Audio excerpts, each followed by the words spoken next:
Buenas tardes. Yo soy el doctor Guillermo Pfaffen, soy médico cirujano. Estoy a cargo del sector de cirugía hepatobiliopancreática del Sanatorio Güemes, acá de Capital Federal. Quería agradecer al doctor Diego Ramich y al doctor Hugo Paladini por la invitación para coordinar el módulo de imágenes de patología biliar. Y bueno, y vamos a empezar este módulo con la doctora Adriana García, que es staff del Hospital Británico de Buenos Aires. Ella nos va a hablar de patología biliar benigna de la vía biliar.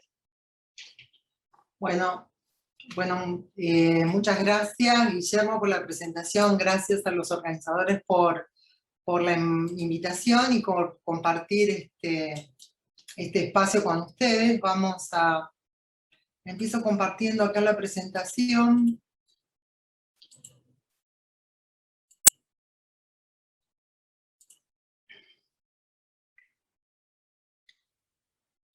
La idea es hacer algo simple, sencillo, ¿no?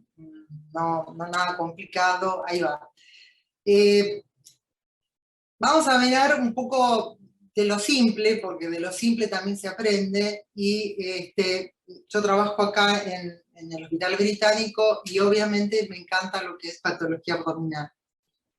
Yo soy de las viejas radiólogas que hace de todo un poco. Cuando uno encara la patología abdominal aguda, uno tiene que saber que tiene un montón de métodos diagnósticos a la mano. ¿Cuál es el que uno debe acudir?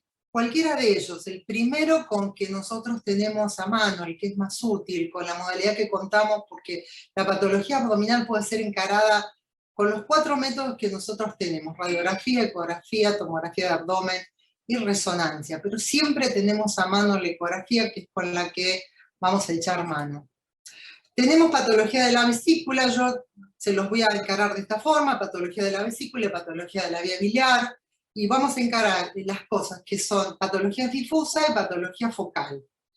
De la vesícula tanto como de la vía biliar, y me voy a centrar también en patología benigna de la vía biliar, como las enfermedades quísticas y las neoplásicas que María Elena va a estar hablando después. La vesícula, obviamente todos conocemos cómo se ve ecográficamente la vesícula. Es el método por ecografía, es una vesícula que tiene paredes de 3 milímetros, no supera los 10 centímetros en sentido longitudinal, ni 4 en sentido transversal. Cuando nosotros evaluamos la vesícula, lo primero que miramos es la pared de la vesícula, pero tenemos que tener en cuenta que hay causas que son biliares y causas que no son biliares, que producen el engrosamiento de la pared vesicular: la hepatitis, la pancreatitis, la insuficiencia cardíaco-renal, la hipoproteinemia, la cirrosis, la obstrucción linfática, y una de las causas más comunes es la ausencia de ayuno. Ustedes verán que nosotros somos muy insistentes diciendo: mire, usted tiene que tener mínimo 6 horas de ayuno. La explicación, créanme que esto es así, es porque la pared de la vesícula empieza a engrosarse y no se empieza a dar falsos diagnósticos. De ahí es que nosotros necesitamos sí o sí las 6 horas de ayuno. Acá tenemos engrosamientos vesiculares o de la pared de la vesícula que no son causas de colecistitis. Veamos acá hay una cirrosis, está muy bien demostrado en la resonancia, en la tomografía. Acá hay un paciente con ascitis por hipoproteinemia y falla cardíaca. Nadie puede discutir que esta vesícula tiene paredes engrosadas.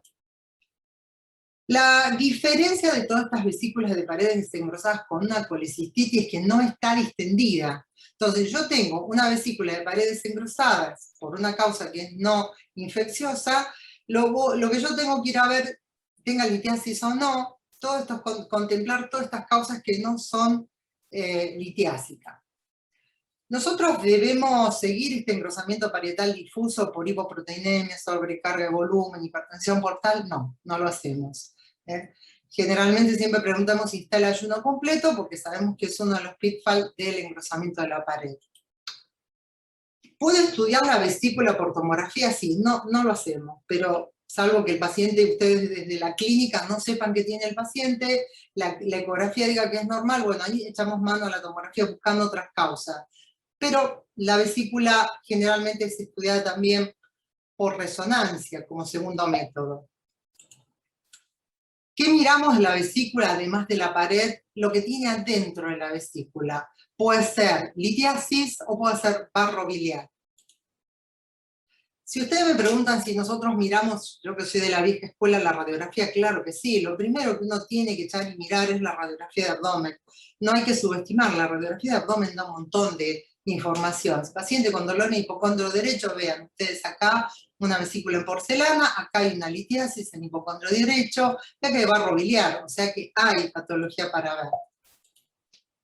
Se consigna, bueno, la litiasis biliar está el 80% de colesterol y el 20% de bilirrubinato de calcio, y está entre un 10 o un 20% de la población. Me atrevería a decir que más. La ecografía para ver si hay litiasis, para ver si hay borro biliar, o incluso bilis densa, la ecografía tiene una altísima sensibilidad y una altísima especificidad. Vean acá que acá hay microlitiasis, como se ven claramente con respecto al macrolito que tiene sombra acústica posterior. ¿Cómo vemos nosotros la litiasis vesicular? Teniendo en cuenta que no es nuestro método diagnóstico, no lo elegimos porque hay radiación acá.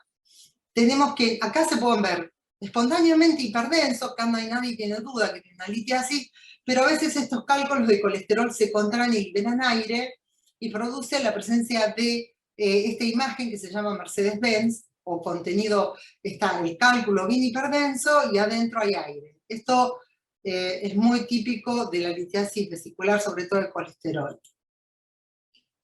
¿Cómo vemos la litiasis vesicular en resonancia? Bueno, nosotros echamos mucho a manos a las secuencias T2. Acá podemos ver que como tiene calcio, da vacío de señal, así que siempre tenemos vacío de señal en T2 o en T1. Podemos verla en la resonancia, pero sabemos que muchas veces nosotros en la colangio, y esto quiero que ustedes lo recuerden bien, nosotros a veces no vemos la litiasis vesicular como ustedes piensan, vesicular, psicoledociana. Entonces, en los que hacemos resonancia, para poder encontrar si hay litos, miramos la ecografía, salvo que sean muy grandes como estos. La litiasis vesicular no se aconseja, el seguimiento sí la consignamos porque sabemos que algún día puede venir el paciente con un cuadro inflamatorio agudo. Ahora vamos a entrar sobre las causas biliares de engrosamiento de la pared vesicular. Todos conocemos la colecistitis, la neumatosis, el cáncer, la colangiopatía por SIDA, también la colangitis esclerosante. Bien. La causa biliar, obviamente la colecistitis, es la causa más común. La causa o la fisiopatología, por así decirlo, es cuando va el lito, se enclava ahí en el bacinete o en el conducto vesíquico, lo obstruye, empieza a producir distensión de la vesícula, y esto lleva a una hiperemia mural, luego a la isquemia, a la necrosis, al aumento de la presión intravesicular, trombosis y sobreinfección. Esto lo deben saber. Pero esto es lo que nosotros, si uno entiende cuál es la fisiopatología, es como que sabe qué va a ir a buscar. Me pareció presentárselos de esta forma, las no complicadas y las complicadas, y dentro de las complicadas tenemos la gangrenosa, la perforada, fisematosa, hemorrágica y litiásica.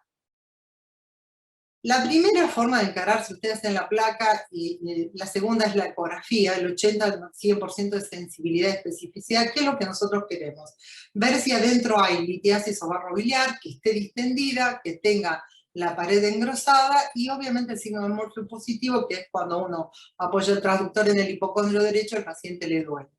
Básicamente estos tres son muy sensibles para el diagnóstico. Bien, acá tenemos una vesícula con una litiasis, una macrolitiasis con atenuación sónica posterior, y acá tenemos una vesícula de paredes engrosadas. No hay duda que esta pared está engrosada, tiene una hiperecogenicidad en su pared. Estas son 3 pacientes. Yo siempre miro los estudios al otro día con mi residente, y uno de los errores más comunes que tiene el residente que empieza, que pobre, le toca yo siempre digo que estos son los pacientes que aparecen de noche, y entonces cuando toman el cursor, toman donde ellos piensan. Anímense a buscar la pared, el sector más grueso de la pared de la vesícula, y miran, acá están midiéndolo mal, seguramente le da 3. Nadie da, yo creo que si le muestro a María Elena, de solo verlo me dice, esto es una colecistitis, no tiene duda, no necesita medir, para decir que esto es una colecistitis. Busquen el sector más grueso, hagan una incursión y miran donde a ustedes les parece, porque generalmente a veces dicen, bueno, no, la pared no está engrosada, y sí, está engrosada, no hay duda que está engrosada, lo que pasa es que está mal medida. Otra de las cosas que buscamos aparte de medir, ¿qué tiene esa pared? Vean ustedes, esta pared, si nosotros hacemos zoom con el ecógrafo, podemos encontrar que está como laminado y podemos encontrar líquido, eso es signo de líquido perivesicular, o a veces lo podemos encontrar en este corte transversal.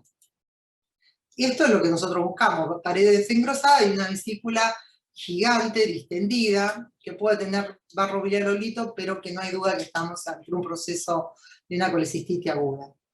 ¿Qué tiene adentro? Bueno, los litos es muy fácil verlo.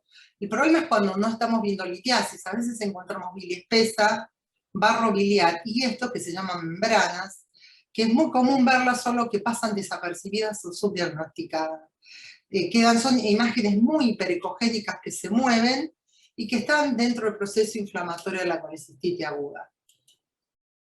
Si nosotros tenemos que estudiar una colecistitis en tomografía, generalmente la miramos porque en ecografía es normal, la sospecha clínica no es tanto de colecistitis, es como podría ser otra cosa.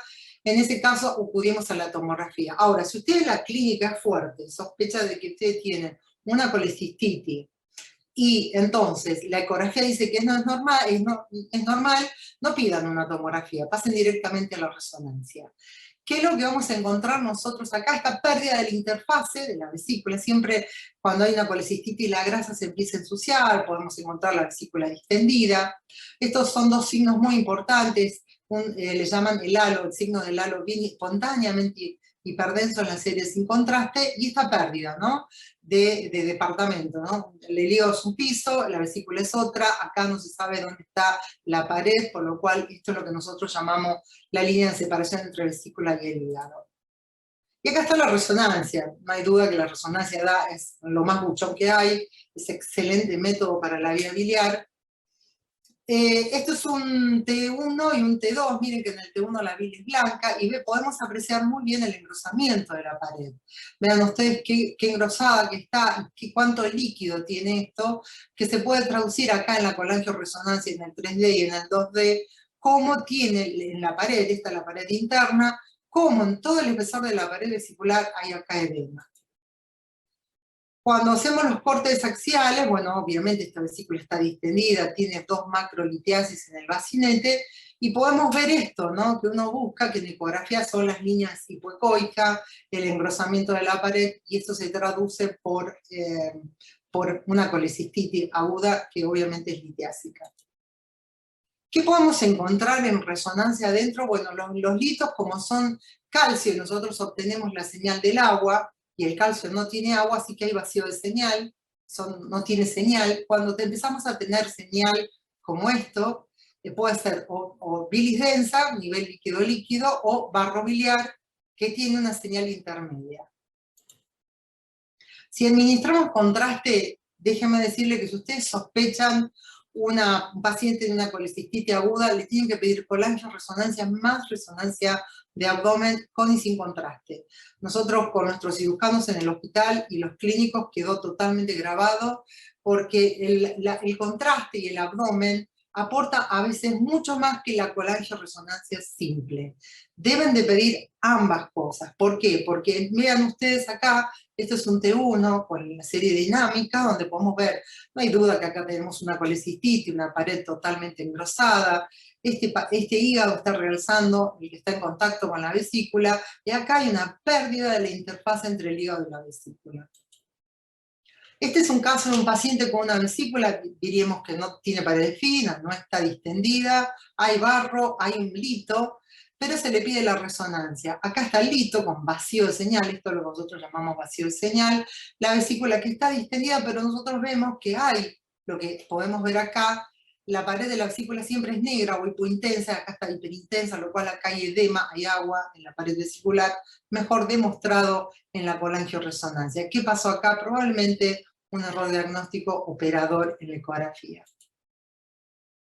El problema que nosotros tenemos con los cirujanos es convencerlo cuando vemos una colecistitis aguda y es la litiásica. ¿Por qué? Porque la verdad que es muy difícil, si bien el 10% de estas, son solamente el 10% de las colecistitis en ausencia de la litiasis, se ven pacientes con inmunosuprimidos que están en nutrición parenteral. ¿Qué es lo que vamos a encontrar? Lo mismo, vesícula distendida de pared engrosada. Lo que estaría faltando acá es la presencia de lo que tiene adentro, o barro biliar, a veces es mínimo, y lo que tratamos de buscar. El signo de Murphy puede faltar, no es tan típico como en la litiásica. Bueno, acá muy parecido a la anterior, acá hay barro biliar, es fácil, acá está la vesícula de pared engrosada, hay líquido en el pericolecisto, y esto no hay duda de que estamos en un proceso inflamatorio vesicular. Acá, esta es una colecistitis litiásica, hay una pared engrosada, hay líquido dentro de la pared de la vesícula, acá se puede ver muy bien solo que es una colecistitis alitiásica. En cuanto al respecto a la tomografía, también puede orientar. Orienta siempre y cuando, vuelvo a decir, la tomografía la van a tener que evitar. Si ustedes tienen una clínica muy fuerte, pasen de la ecografía a la resonancia, no pasen por tomografía, solamente soliciten TC si tienen duda, y puede ser una diverticulitis, una apendicitis, pero no por una colecistitis alitiásica. Acá tenemos un paciente con una vesícula totalmente distendida, donde podemos ver una pared francamente hipocoica, acá hay líquido en la pared, tiene todos unos signos de una colecistitis alitiásica. Se le hace la tomografía en este paciente, donde se ve lo mismo, ¿no? Una vesícula distendida, pérdida de la interfaz entre la vesícula y el hígado, no había alteración de la grasa, y esta es la colangioresonancia. Acá está la colangioresonancia, donde puede ver el líquido dentro de la pared. Estos son los T2, que muestran lo mismo. El T1 muestra el importante realce de la pared de la vesícula. Este es otro paciente. Una ecografía donde dice, bueno, sí, la vesícula está distendida, el paciente tenía fuerte sospecha de una colecistitis. Cuando miramos, decimos, bueno, esta vesícula está distendida, pero no veo litos, la pared está fina. Ahora, esta es la resonancia la misma noche, creo que el día posterior. ¿Cuánta información da? Esta es la serie con contraste. Si ustedes hubiesen pedido la colangio, hubiésemos visto esto y diríamos, sí, mirá, tiene una vesícula distendida, tiene líquido en la pared, no hay duda, acá se ve el corte axial, siempre hacemos con la colangio un corte T2, y podríamos haber visto esto. Pero cuánto más da la serie con contraste, por eso los invito a pedir siempre en dupla, colangio más abdomen con contraste, cómo se puede ver el importante realce de la pared, y esto que se va metiendo la bilis dentro de la pared, como horadándola el líquido perivesicular o el intramural. Estas son para mí las que yo quería mencionarles sobre las colecistitis: enfisematosa perforada, gangrenosa, la hemorrágica y la xantogranulomatosa. La menciono la última para tenerla presente. La colecistitis enfisematosa, recuerden esto, es una vesícula que va a tener desde las imágenes solamente aire en la pared de la vesícula. Obviamente va a estar causada por microorganismos, esto lo saben mejor ustedes. Yo los quiero hacer pensar cómo se ve. Si ustedes hacen una placa de abdomen, inclusive podrían llegar a verla, la presencia de esta imagen radiolúcida, siguiendo las paredes de la vesícula, o sea que ahí ya tendrían información.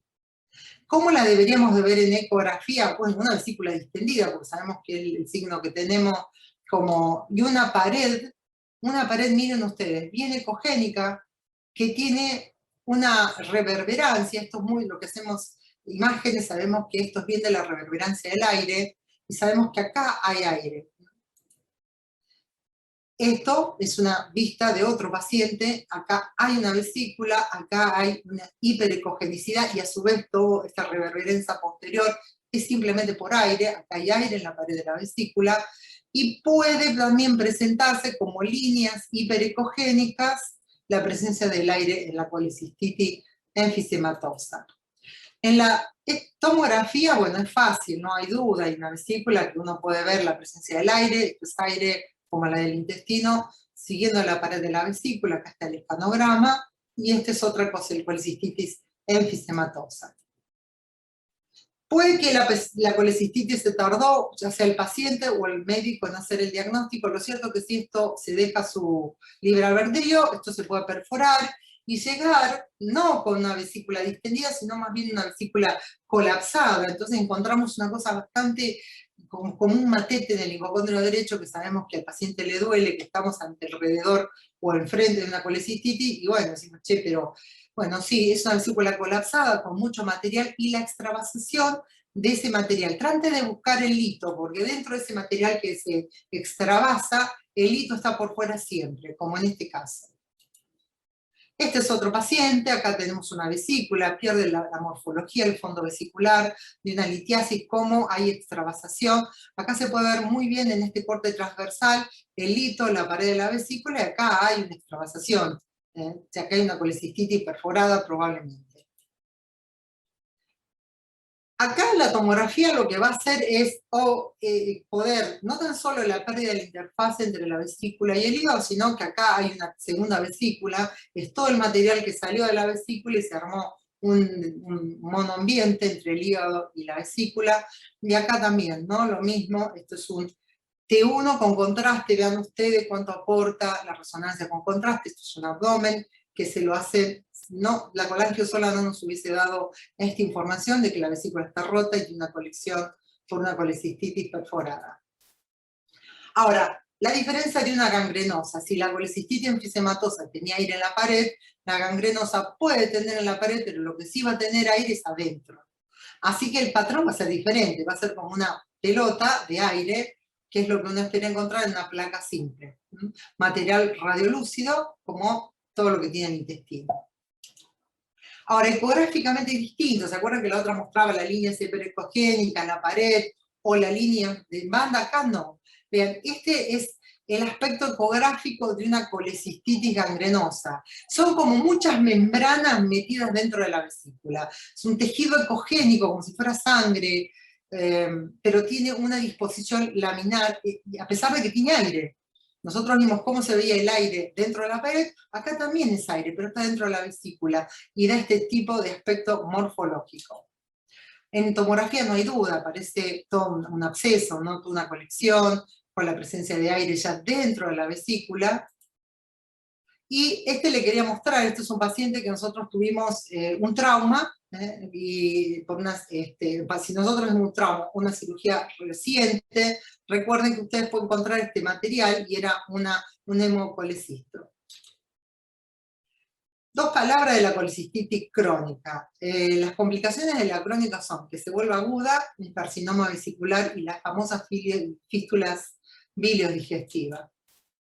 ¿Qué tiene a diferencia? Bueno, es una vesícula que no está tan distendida, son vesículas más bien contraídas, más bien chiquitas, con paredes bien engrosadas, de contornos irregulares y con presencia de litiasis. Este es el aspecto de una colecistitis crónica, que se puede agudizar o no.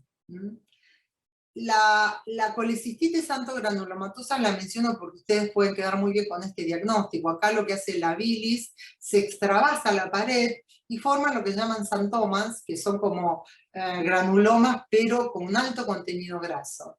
El aspecto morfológico de esto es, miren la ecografía, acá está la pared de la vesícula, la pared interna, de acá a acá, esto sería todo el espesor de la pared, y forman estos nódulos marcadamente hipoecoicos, que si lo vemos son los santogranulomas, que como tienen grasa, se ven como marcadamente hipoecoicos. Están acompañados por litiasis.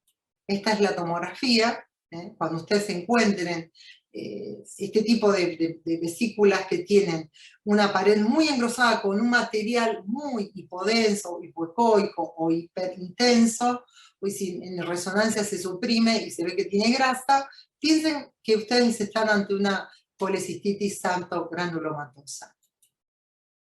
Yo les dije que la otra complicación es el cálculo, ¿no? Cuando el cálculo se pianta, o el cálculo empieza a molestar en una vesícula que se llama el síndrome de Mirizzi. Es cuando varios cálculos que están en el cuello de la vesícula se pegan al colédoco, sobre todo en el hepático común, y entonces lo empieza a complicar hasta que lo agrada y puede llegar a ser la fístula. Hay como 5 tipos de síndrome de Mirizzi. Es el tipo 1 cuando la vesícula y el cálculo empieza a comprimirlo, el tipo 2 cuando hay una fístula pero en 1/3, el tipo 3 en los 2/3, el tipo 4 cuando ya directamente el cálculo se manda y hay una obstrucción completa del colédoco, y el tipo 5 cuando ya hay una fístula bilioentérica. ¿Qué encontramos nosotros? Miren, es muy simple el diagnóstico de síndrome de Mirizzi. Primero, acá hay un paciente con un cálculo en el hipocondrio derecho. Esta es la tomografía, una reconstrucción coronal. Acá no encontrábamos la vesícula. Siempre a usted le va a costar un montón encontrar la vesícula. A decir, che, ¿dónde está? No sabemos. Pero qué rara la vesícula esta. Sí, bueno, sí, claro. Acá está la vesícula metida en todo esto. Y lo bueno es que el paciente tenía aire en el colédoco. Hay que sumar esto, aire, pérdida de la vesícula, lito, acá debe haber un Mirizzi. Vean ustedes el corte axial de este paciente, acá está la vesícula, totalmente formada con aire, acá está la fístula, acá está el Mirizzi, acá está la vesícula con el cálculo, georada obviamente ya al duodeno, con el trayecto fistuloso, y al colédoco. En resonancia es muy fácil el diagnóstico. Yo siempre digo a los residentes que cuando ustedes no la ven a la vesícula metida y no logren ver el hepático común, digan que ustedes están viendo un Mirizzi. Miren, acá hay una colangioresonancia. Está la vía biliar dilatada y la vesícula, que generalmente suele estar viviendo por estos sectores, se mandó y se metió por delante. Y uno no puede llegar a ver el hepático común. ¿Dónde están los cortes coronales? Esta es la vesícula con la presencia del hito. Hace como, acá se ve muy bien el trayecto fistuloso de la vesícula con el hepático común. Acá hay 2 Mirizzi más, vean ustedes la vesícula, cómo se medializó, se mete por delante del colédoco y da esos vacíos de señal.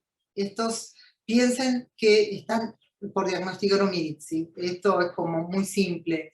No ven la vesícula, se medializa y no logran ver el colédoco, sobre todo en el hepático común. ¿Qué le puede pasar al paciente que no haga un Mirizzi? Un iliobiliar. Este es un paciente que por ecografía habían dicho, bueno, mirá, tiene a nivel del colédoco una litiasis. Ajá. Le pasan, hacemos la tomografía y vemos que la imagen, que es hiperecogénica, no era un cálculo, sino que era aire. A veces el aire, yo les dije que el aire en ecografía se presenta como material hiperecógico, parece un lito, no tiene sombra acústica posterior. El paciente llegó así, con una obstrucción, con un abdomen agudo, intestino delgado. No hay duda de que el intestino delgado es la causa, y dijimos, bueno, no se lograba ver el cálculo, pero se logra ver la reconstrucción coronal. La litiasis había migrado al colédoco, obstruye y es la causa del abdomen agudo. No voy a hablar mucho porque es la clase que sigue de María Elena sobre el carcinoma vesicular. ¿Qué quiero decirle? Que cuando a veces la colecistitis se presenta con calcificaciones, con un proceso vesicular bastante complejo desde las imágenes, ustedes piensen que pueden estar viendo un carcinoma vesicular en una colecistitis crónica o la presencia de un carcinoma vesicular debutando con un cuadro inflamatorio agudo. Una de las cosas que nosotros sabemos, muy típica para hablar, es el típico realce que tiene, generalmente es una vesícula de paredes engrosadas, que son francamente hipointensas en T2 porque hay tejido tumoral, y si nosotros le administramos contraste, es muy típico que la mucosa de la vesícula realce y es muy sospechosa de carcinoma, no de colecistitis. A veces puede ser que no debute o no llegue el paciente con semejante tumor. Puede ser que tenga un tumor incipiente, empezando, como en este caso. Este es un corte en el fondo de la vesícula, había un tejido con densidad de partes blandas, vean ustedes que se pone Doppler color, se le hace la resonancia, acá la colangio muestra que se ve muy bien, pero no se ve muy bien la vesícula, pero no su fondo, y cuando vemos el T2 hipointenso, signo sugestivo de tumor, y acá en la serie con contraste todo esto realza lo que habla que hay un tejido tumoral en la vesícula y en el fondo. Y a veces podemos encontrar esto, incipientes lesiones polipoideas, que si uno pone Doppler color a esto, puede encontrar Doppler color y no es impactación de colesterina, ni es barro biliar, ni es un lito, sino es un pólipo. Este es un paciente que me pareció como una nota de color, es una metástasis de melanoma dentro de la vesícula, como a veces imitan, ¿no? Un tumor o un pólipo. los procesos metastásicos también existen en la vesícula. Y veamos las complicaciones de la colecistectomía, porque también nosotros podemos llegar en el momento del diagnóstico, pero también podemos llegar en el momento post-tratamiento. Este es un paciente que se había realizado una colecistectomía, empezó con fiebre. Acá en la radiografía de tórax uno ve un nivel hidroaéreo, un material, acá nunca debe haber aire en el hipocondrio, de hecho está prohibido que exista para la radiografía de tórax o de abdomen. Cuando hacemos la tomografía en el escano, acá está muy bien el nivel que es el aire, y toda esta imagen con contenido aéreo, como si fuera miga de pan, muy bien acá. Esto para nosotros desde las imágenes es un absceso hasta que se demuestre lo contrario, en el hecho de la colecistectomía. Este es un paciente que viene con un absceso, se había realizado una colecistectomía, y viene un absceso subfrénico que también tenía un derrame pleural. Cuando nosotros vimos, claro que sí, acá está el derrame pleural, acá está el hemidiafragma, tenía un absceso subfrénico, derrame pleural, y nosotros encontramos estas formaciones, véanlas acá, unas formaciones que son sólidas, y con un puntito hiperdenso, perdón. Entonces dijimos, che, esto no serán litiasis que deben haber quedado de la colecistectomía. Fuimos a la base de datos para ver cómo eran su vesícula y sus cálculos. Nos encontramos que esta es la tomografía que se le hizo al paciente por otra causa, y vimos que tenía una vesícula con litos diminutos, pequeños. Lo que había pasado es que al cirujano se le habían escapado, algunos estaba perforada cuando llegó al diagnóstico. Esta no es una tomografía del diagnóstico, sino es una tomografía previa por otra causa. Y lo que pasó fue que se quedaron estas litos y formaron estas colecciones y estos abscesos a expensas de esta litiasis. Puede pasar que después de una colecistectomía en este paciente, vean ustedes, un importante hematoma, perihepático, tremendo hematoma, no había sangrado, había un pequeño sangrado activo, perdón, acá, en tiempo arterial. O puede pasar que exista extravasación de la vía biliar, como de material biliar a la cavidad abdominal, generalmente un bilioma. Nosotros lo detectamos básicamente porque la bilis es bien hiperintensa en T1. Vean ustedes acá, en el T1 se la ve bien hiperintensa, le dimos contraste y esto nos realzaba. Con un antecedente quirúrgico reciente uno piensa que estamos ante un bilioma. Con respecto a la dilatación de la vía biliar, puede ser difusa, focal. Cuando vemos en ecografía la dilatación de la vía biliar es simple. Ustedes miran la dilatación, todos ponemos el Doppler color, lo que se pinta son vasos, lo que no se pinta es la vía biliar dilatada, y es la primera forma de poder evaluar si hay dilatación de la vía biliar o no. La tomografía sí, no es el método, pero la que realmente tiene el gol estándar en esto es la resonancia, que no hay duda de. La forma de dilatación me pareció mostrársela de esta forma. Puede ser intrahepática, puede ser de una de las ramas, derecha-izquierda, puede ser que ustedes tengan solamente la extra, y esta es la más común, la intra y la extra. ¿Cuál es la causa más común? La litiasis. Si uno llega a ver el cálculo en el colédoco, es bárbaro, es un señor ecografista, no es tan fácil verlo, es muy difícil. La tomografía sí lo ve, si el cálculo es hiperdenso, nosotros lo vemos, no hay problema, eso es fácil. Vean ustedes cómo nosotros logramos ver. Esto es un montón de cálculos de un paciente, tenía un montón de litiasis coledociana, los chicos le colocan un stent, el paciente después vuelve con un abdomen agudo. Nos llamó la atención que el stent lo tenía rebajo, acá está, hicimos la reconstrucción, tenía un abdomen agudo, lo que había pasado es que el stent se bajó, perforó el asa del intestino y terminó debutando con un abdomen agudo. La litiasis coledociana puede estar en el coledo, que es lo que nosotros esperamos, pero yo siempre los invito a buscar también litiasis coledociana intrahepática. ¿Qué buscamos? El vacío de señal dentro del tercio distal o en algún sector del colédoco puede estar, miren acá, ya expulsándose cerca de la papila, y esta es la que yo siempre le digo a todos mis residentes, que si ustedes no encuentran el cálculo, miren la serie con contraste y el colédoco, porque cuando pasó un cálculo, puede ser que el paciente consulte cuando ya pasó, pero tenemos signos indirectos que es la persistencia de la dilatación, pero no la causa. Si el realce de la pared, lo que nosotros decimos, por acá pasó o bilis, o barro biliar, o una litiasis coledociana. Por eso, otra vez, insisto, la tomografía de abdomen con contraste debe acompañar la colangia. A veces pueden tener litiasis, pero que no corresponde al colédoco, sino al conducto de Wilson. Esto es una litiasis en el conducto de Wilson. Si nosotros no hacemos un diagnóstico temprano de las litiasis coledocianas, van a debutar con colangitis y abscesos hepáticos, como fue en este paciente. Y la que no quisiéramos encontrar es este patrón, cuando tenemos una dilatación intrahepática y no extrahepática, porque este patrón es básicamente de tumor, como en este paciente, un tumor de Klatskin. Cuando tenemos la dilatación intra solamente, hay un tumor lo más probable. La vía biliar también puede tener aire, y en ese caso es aerobilia. Lo que nosotros debemos hacer la diferencia es con esto, con la presencia de aire en la vena porta, que generalmente es como consecuencia de una neumatosis, y la diferencia es que el aire llega hasta la porción periférica, mientras que en el aire, en la vía biliar, no lo hace. Bueno, yo quería terminar invitándolos a un curso, que nosotros empezamos, es un curso a distancia, de todo curso de abdominopelviana, bastante interesante, desde el abdomen a la pelvis. Si les interesa, acá está el link, y yo les agradezco. Muchas gracias.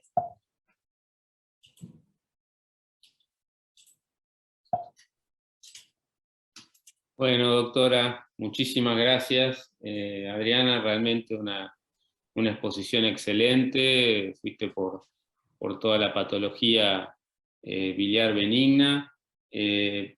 Quizá por ahí, como estamos con gente que por ahí está en formación, destacar por ahí la importancia, yo como soy cirujano, en los casos donde uno tiene, por ejemplo, una colecistitis alitiásica, que a veces son los casos que tenemos engrosamiento de la pared de la vesícula y no sabemos realmente si hay una colecistitis o si hay otro proceso, alguna insuficiencia cardíaca, alguna cirrosis. La importancia de conocer el contexto clínico del paciente, porque eso no solo ayuda al cirujano digamos, a saber qué cuadro tiene enfrente, sino también ayuda al imagenólogo también a aportar toda esta información. No hay duda de eso, total, es lo que acabas de decir, es excelente. La interdisciplina, si no, no sirve, creo totalmente. No se puede hacer un diagnóstico sin de la mano del cirujano, del clínico, totalmente, o el terapista, ¿no? Total. Yo te quería hacer una pregunta particular, porque me ha tocado alguna vez, digamos, en alguna colangioresonancia, que hay como se ve como que hay una estenosis de la vía biliar, pero en realidad el imagenólogo después nos explica que a veces la arteria hepática derecha pasa cerca del conducto y da como un efecto que a veces confunde. Si nos podrías explicar un poquito eso también. Sí, cómo no. La arteria hepática, sí, generalmente es como, nosotros hacemos dos, para los chicos que están escuchando, hay dos colangios. Un 2D, que son como cortes muy gruesos, que no aportan mucha información, simplemente es estético, y después el 3D, que es como cortes muy finitos que cuando nosotros comprimimos generamos una reconstrucción tridimensional. Cuando nosotros tenemos una, digamos así, no es pérdida de la señal, sino es como una impronta, que nosotros la podemos ver muy bien en la reconstrucción tridimensional porque logramos poner en perfil. Entonces vemos que hay algo, que en el borde anterior hay algo que la apoya. Si la vemos de frente es como que pierde la señal, pero hay que girar y entonces la pared anterior está como improntando. Entonces dijimos, bueno, esa es la arteria, a veces no la vemos a la arteria. ¿Dónde se ve eso? Arriba, en el hepático común. Abajo no lo tenemos que ver. Si nosotros llegáramos a ver ese vacío de señal del tercio medio inferior, ahí hay algo más que no debería estar, hay que girar eso, saber si la imagen es real o no. Es importante que la colangio sea realizada con el 2D y en la tridimensión, porque ahí es donde se saca toda la información. es muy común también encontrar. Este vacío de señal que vos decís solamente está arriba, en el hepático común. No esperen que nosotros le mostremos la arteria, porque no se ve, se puede ver vacío de señal. Hay que poner al paciente de costadito y ver que la impronta es anterior, nada más. Perfecto, perfecto. Muchísimas gracias. Bueno, muchas gracias, Adriana. Ay, Vamos a pasar con la charla ahora de... No sé si alguien más quiere hacer alguna pregunta, perdón. Hugo o alguien más de los panelistas. Bueno, No, perfecto, seguimos nomás. Gracias. bueno, seguimos entonces con la doctora María Elena Castrillón del Hospital Italiano de Córdoba, que nos va a hablar de patología biliar maligna. Bueno, muchas gracias. Voy a compartir.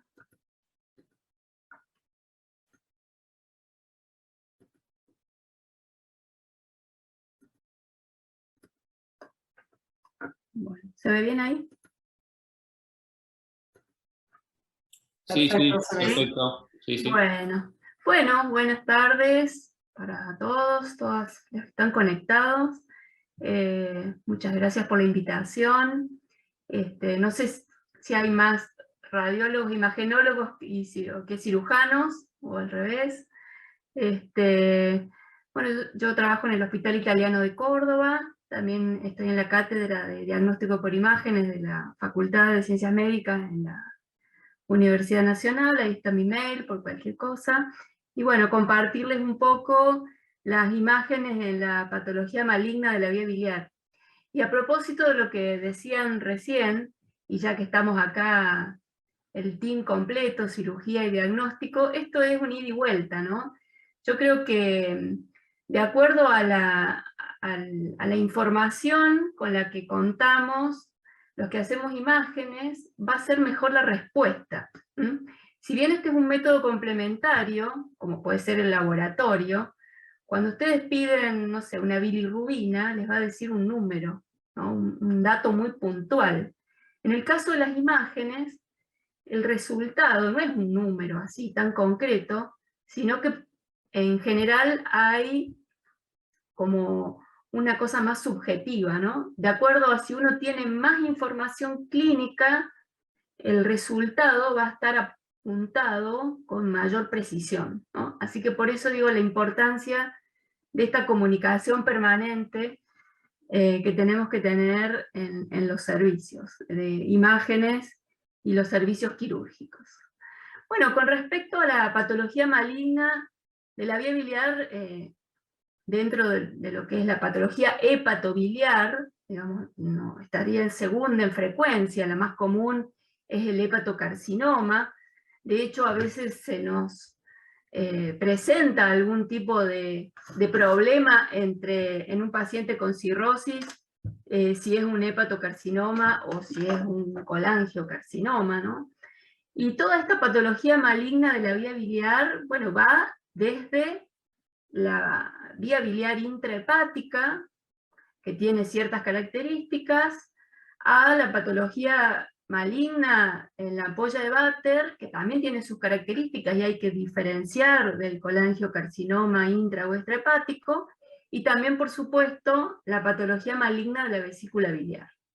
Esta patología maligna lleva una disposición, digamos, de que, bueno, no aparece de repente, o quizá nosotros lo encontremos en algún momento y en forma incidental, o ya cuando hacemos un diagnóstico tardío, porque tiene por ahí una clínica bastante inespecífica, un crecimiento lento, pero decía, va desde estos componentes metaplásicos hasta la displasia, hasta la presencia del carcinoma. Entonces, nuestros pacientes pueden presentarse con una ictericia de tipo obstructiva o con una sintomatología más vaga, más inespecífica, como puede ser un dolor abdominal, o una pérdida de peso, una astenia, anorexia, vómitos, etc.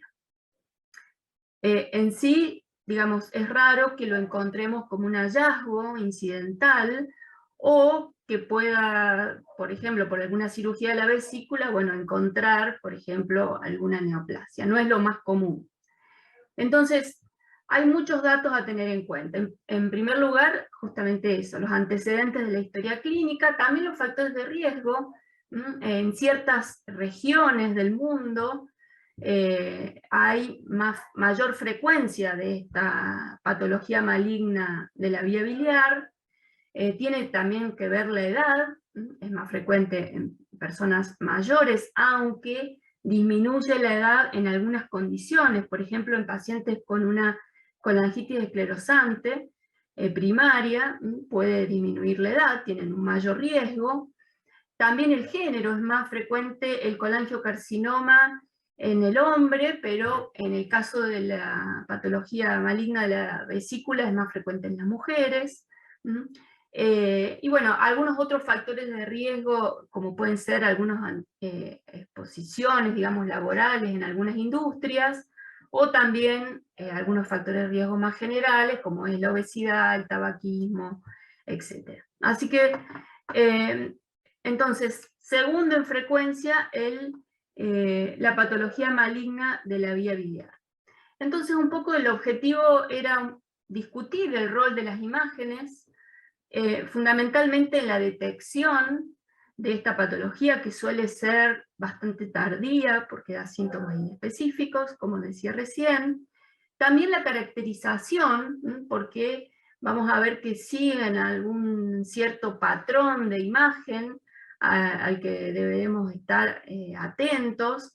También tener en cuenta cuáles son los métodos de imagen disponibles, comenzando siempre por la ecografía, que si bien es un método artesanal, diría yo también soy de la escuela de la doctora García, que hacemos de todo, y trabajamos en un ambiente hospitalario, y la ecografía es nuestra primera herramienta, una de las que primero aprendimos.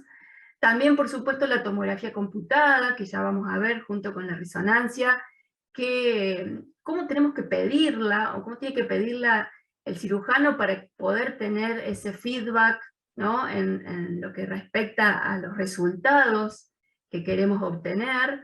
Bueno, alguna palabra de PET-TC, que en mi caso no es un método que realizo, pero mostrarles una imagen de ejemplo, la colangiopancreatografía retroendoscópica y la ecografía por endoscopía, que en el caso de Córdoba hay muy pocos centros que lo tienen. También las imágenes en lo que respecta a la estadificación, al manejo, a valorar, seguramente el dato más importante para quien solicita, para el cirujano, es si es resecable o no, porque de eso va a depender mucho de la conducta posterior.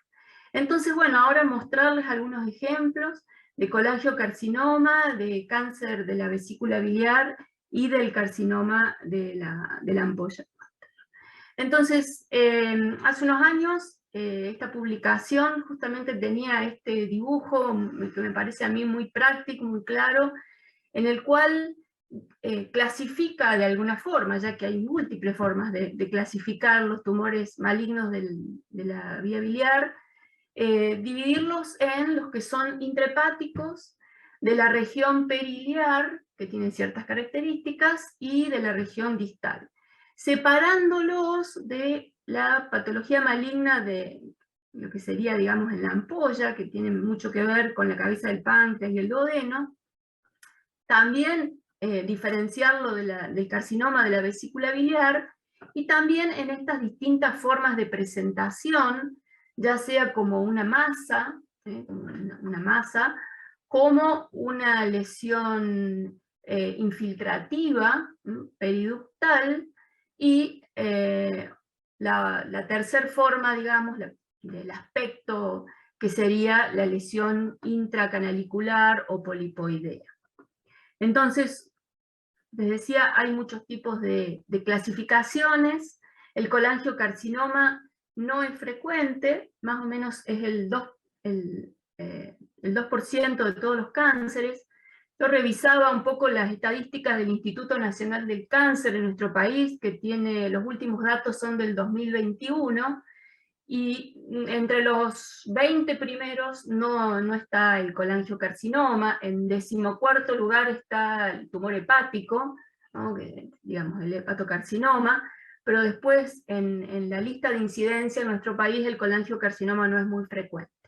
Claro que si nosotros trabajamos en instituciones con ciertos grupos poblacionales, la incidencia por ahí puede ser mayor. De hecho, en nuestro hospital el servicio de cirugía tiene mucha derivación, digamos, de patología biliar maligna, y por ejemplo en este momento es justamente el Ateneo Oncoquirúrgico, y de los 4 casos de hoy, 2 eran, uno un Klatskin y el otro era un tumor de vía biliar. Son tumores que tienen mal pronóstico, a 5 años la tasa de sobrevida es menor al 5%, y bueno, los factores de riesgo fundamentalmente tienen que ver con estos procesos inflamatorios crónicos.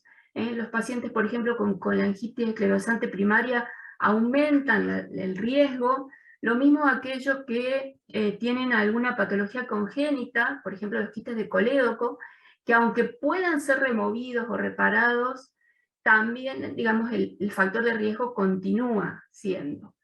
Los pacientes con hepatitis B y C también tienen un factor de riesgo. Los pacientes con cirrosis, bueno, pueden tener hepatocarcinomas, por supuesto, pero se puede sumar también a un colangiocarcinoma. De hecho, hay algunas variantes que son mixtas.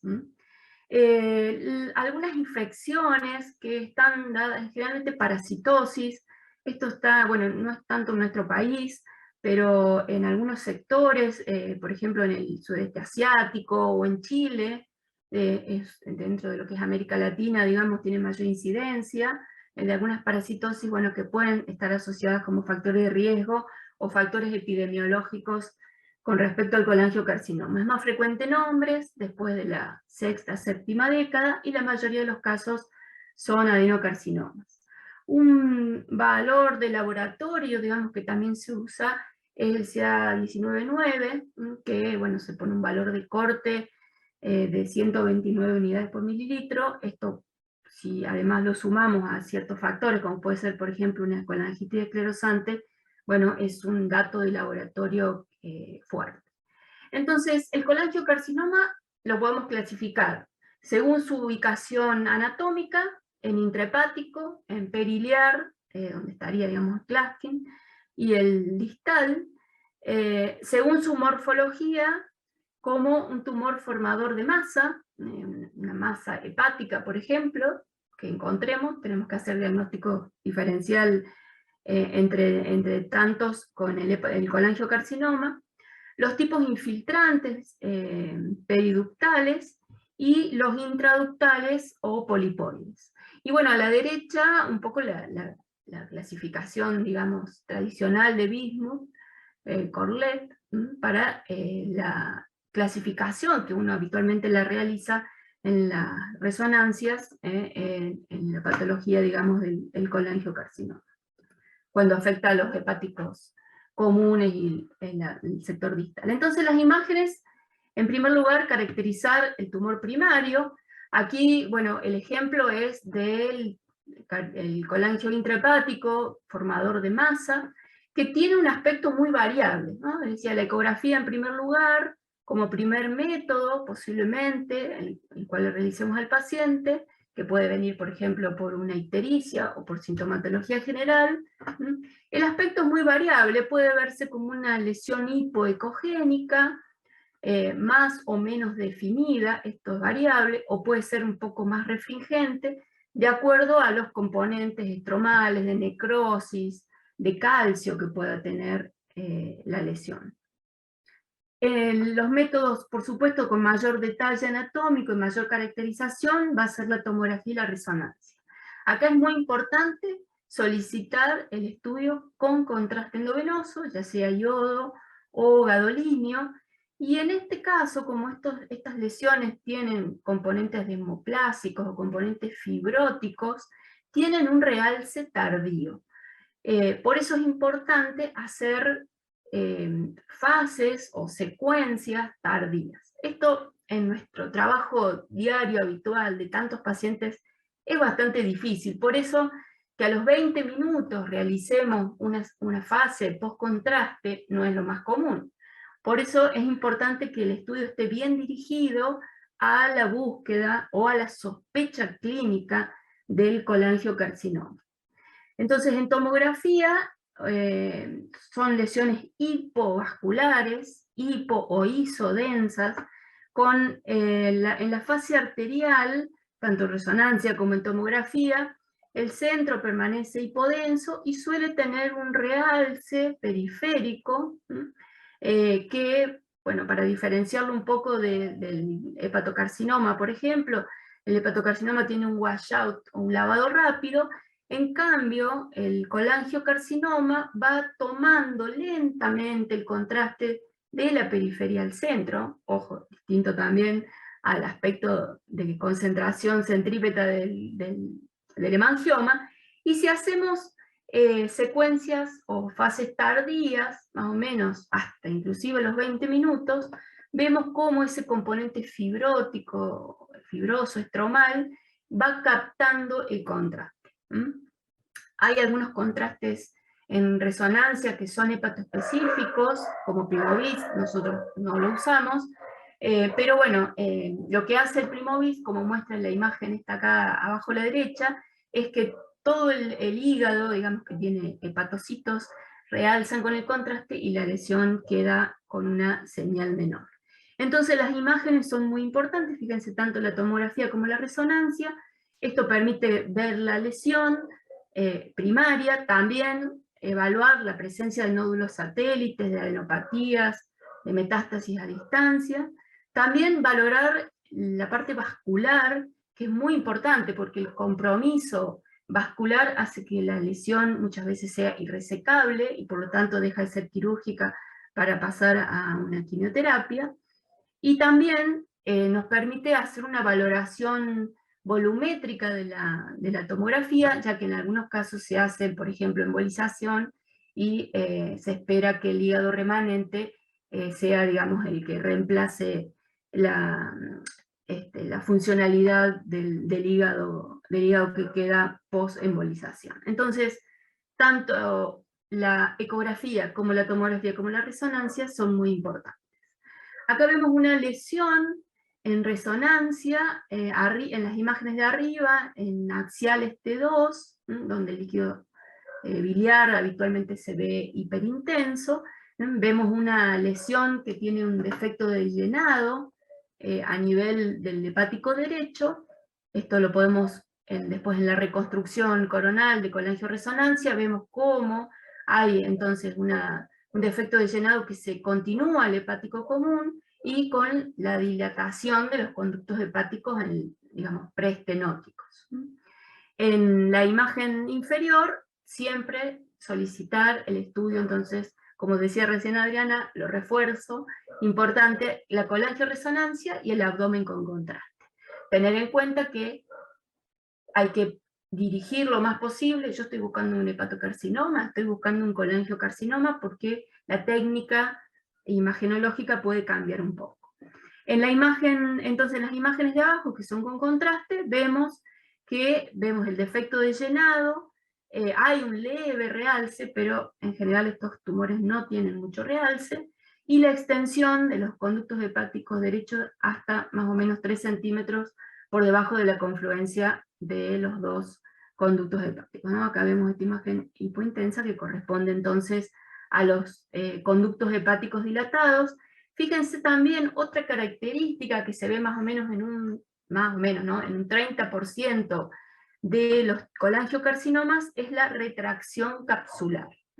Esto es un hallazgo también que dentro del contexto de los otros hallazgos, por supuesto, es importante remarcarlo en el informe, es decir, la retracción capsular, que se puede ver en esta patología.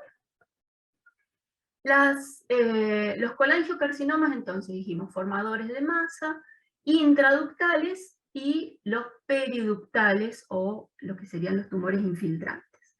En la imagen de la izquierda, un corte axial T1 con gadolinio, y en la imagen derecha la reconstrucción 3D de la colangioresonancia.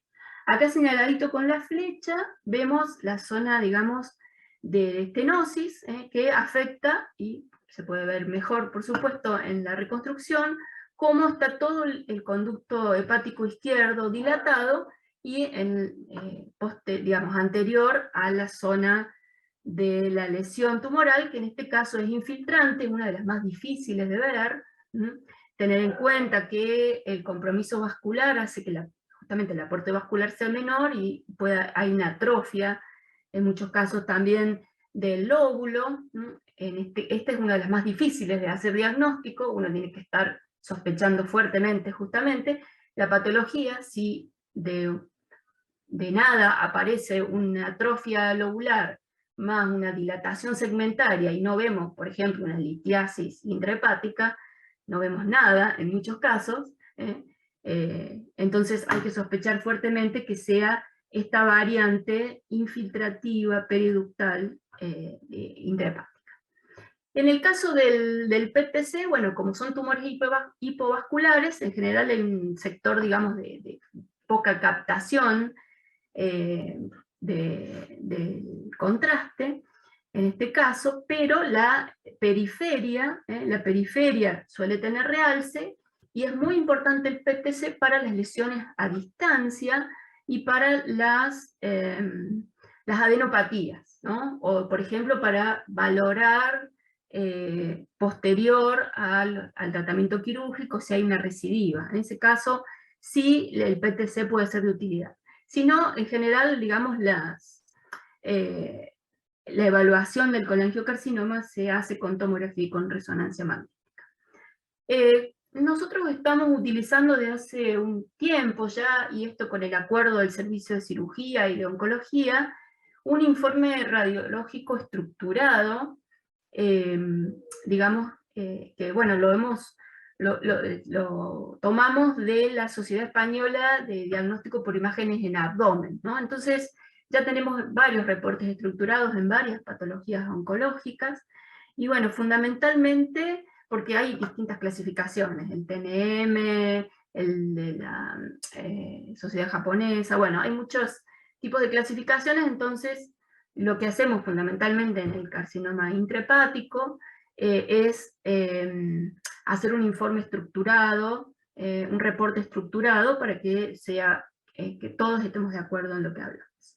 Y fundamentalmente el reporte radiológico tiene que ver esto, con informar al equipo de cirugía la resecabilidad, es decir, están comprometidos los conductos biliares, está comprometido la parte vascular, hay adenopatías, hay metástasis distales a distancia, es decir, todos estos hallazgos los tenemos como bastante organizados y de acuerdo con los servicios de cirugía y de oncología. Con respecto al colangiocarcinoma periliar, acá en la imagen de la izquierda, una tomografía con contraste, en una fase portal ya, al medio una resonancia axial T2, fíjense el líquido biliar hiperintenso, pero muestra una lesión que tiene una intensidad de señal, digamos, intermedia, es bastante variable, y bueno, la reconstrucción en 3D, cómo se puede ver mejor, digamos, un panorama general. Hablamos del colangiocarcinoma periliar hasta el origen del conducto cístico, si no ya sería un distal, y bueno, vemos en la imagen de la izquierda la dilatación, digamos, de los conductos biliares, con una lesión ductal, digamos, con un leve realce, al igual que en esta secuencia de T2.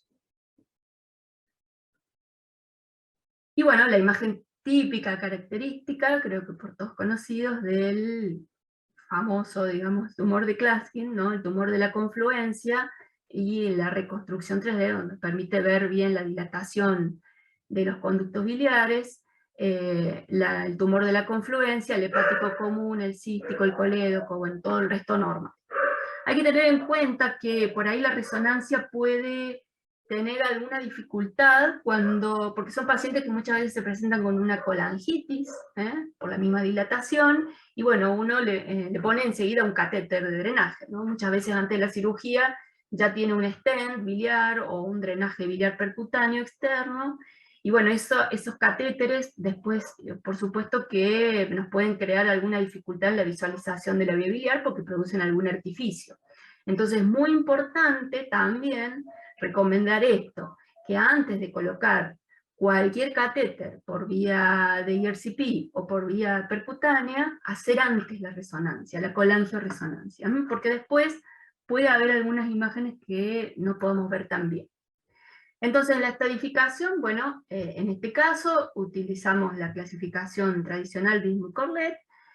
También hay que tener en cuenta si son tumores de 1 centímetro, de 1 a 3 o más de 3 centímetros, el aspecto morfológico, el compromiso vascular, si rodea más de 180 grados los vasos, ya sea a nivel de la arteria hepática y la aorta fundamentalmente, también hay que referir el compromiso o la cercanía, digamos, a las venas suprahepáticas, el hígado remanente, si hay alguna otra enfermedad hepática, en algunos casos es muy difícil de diferenciar pacientes, por ejemplo, con una hepatopatía crónica, cirrosis, si lo que tiene es un hepatocarcinoma o es un colangiocarcinoma.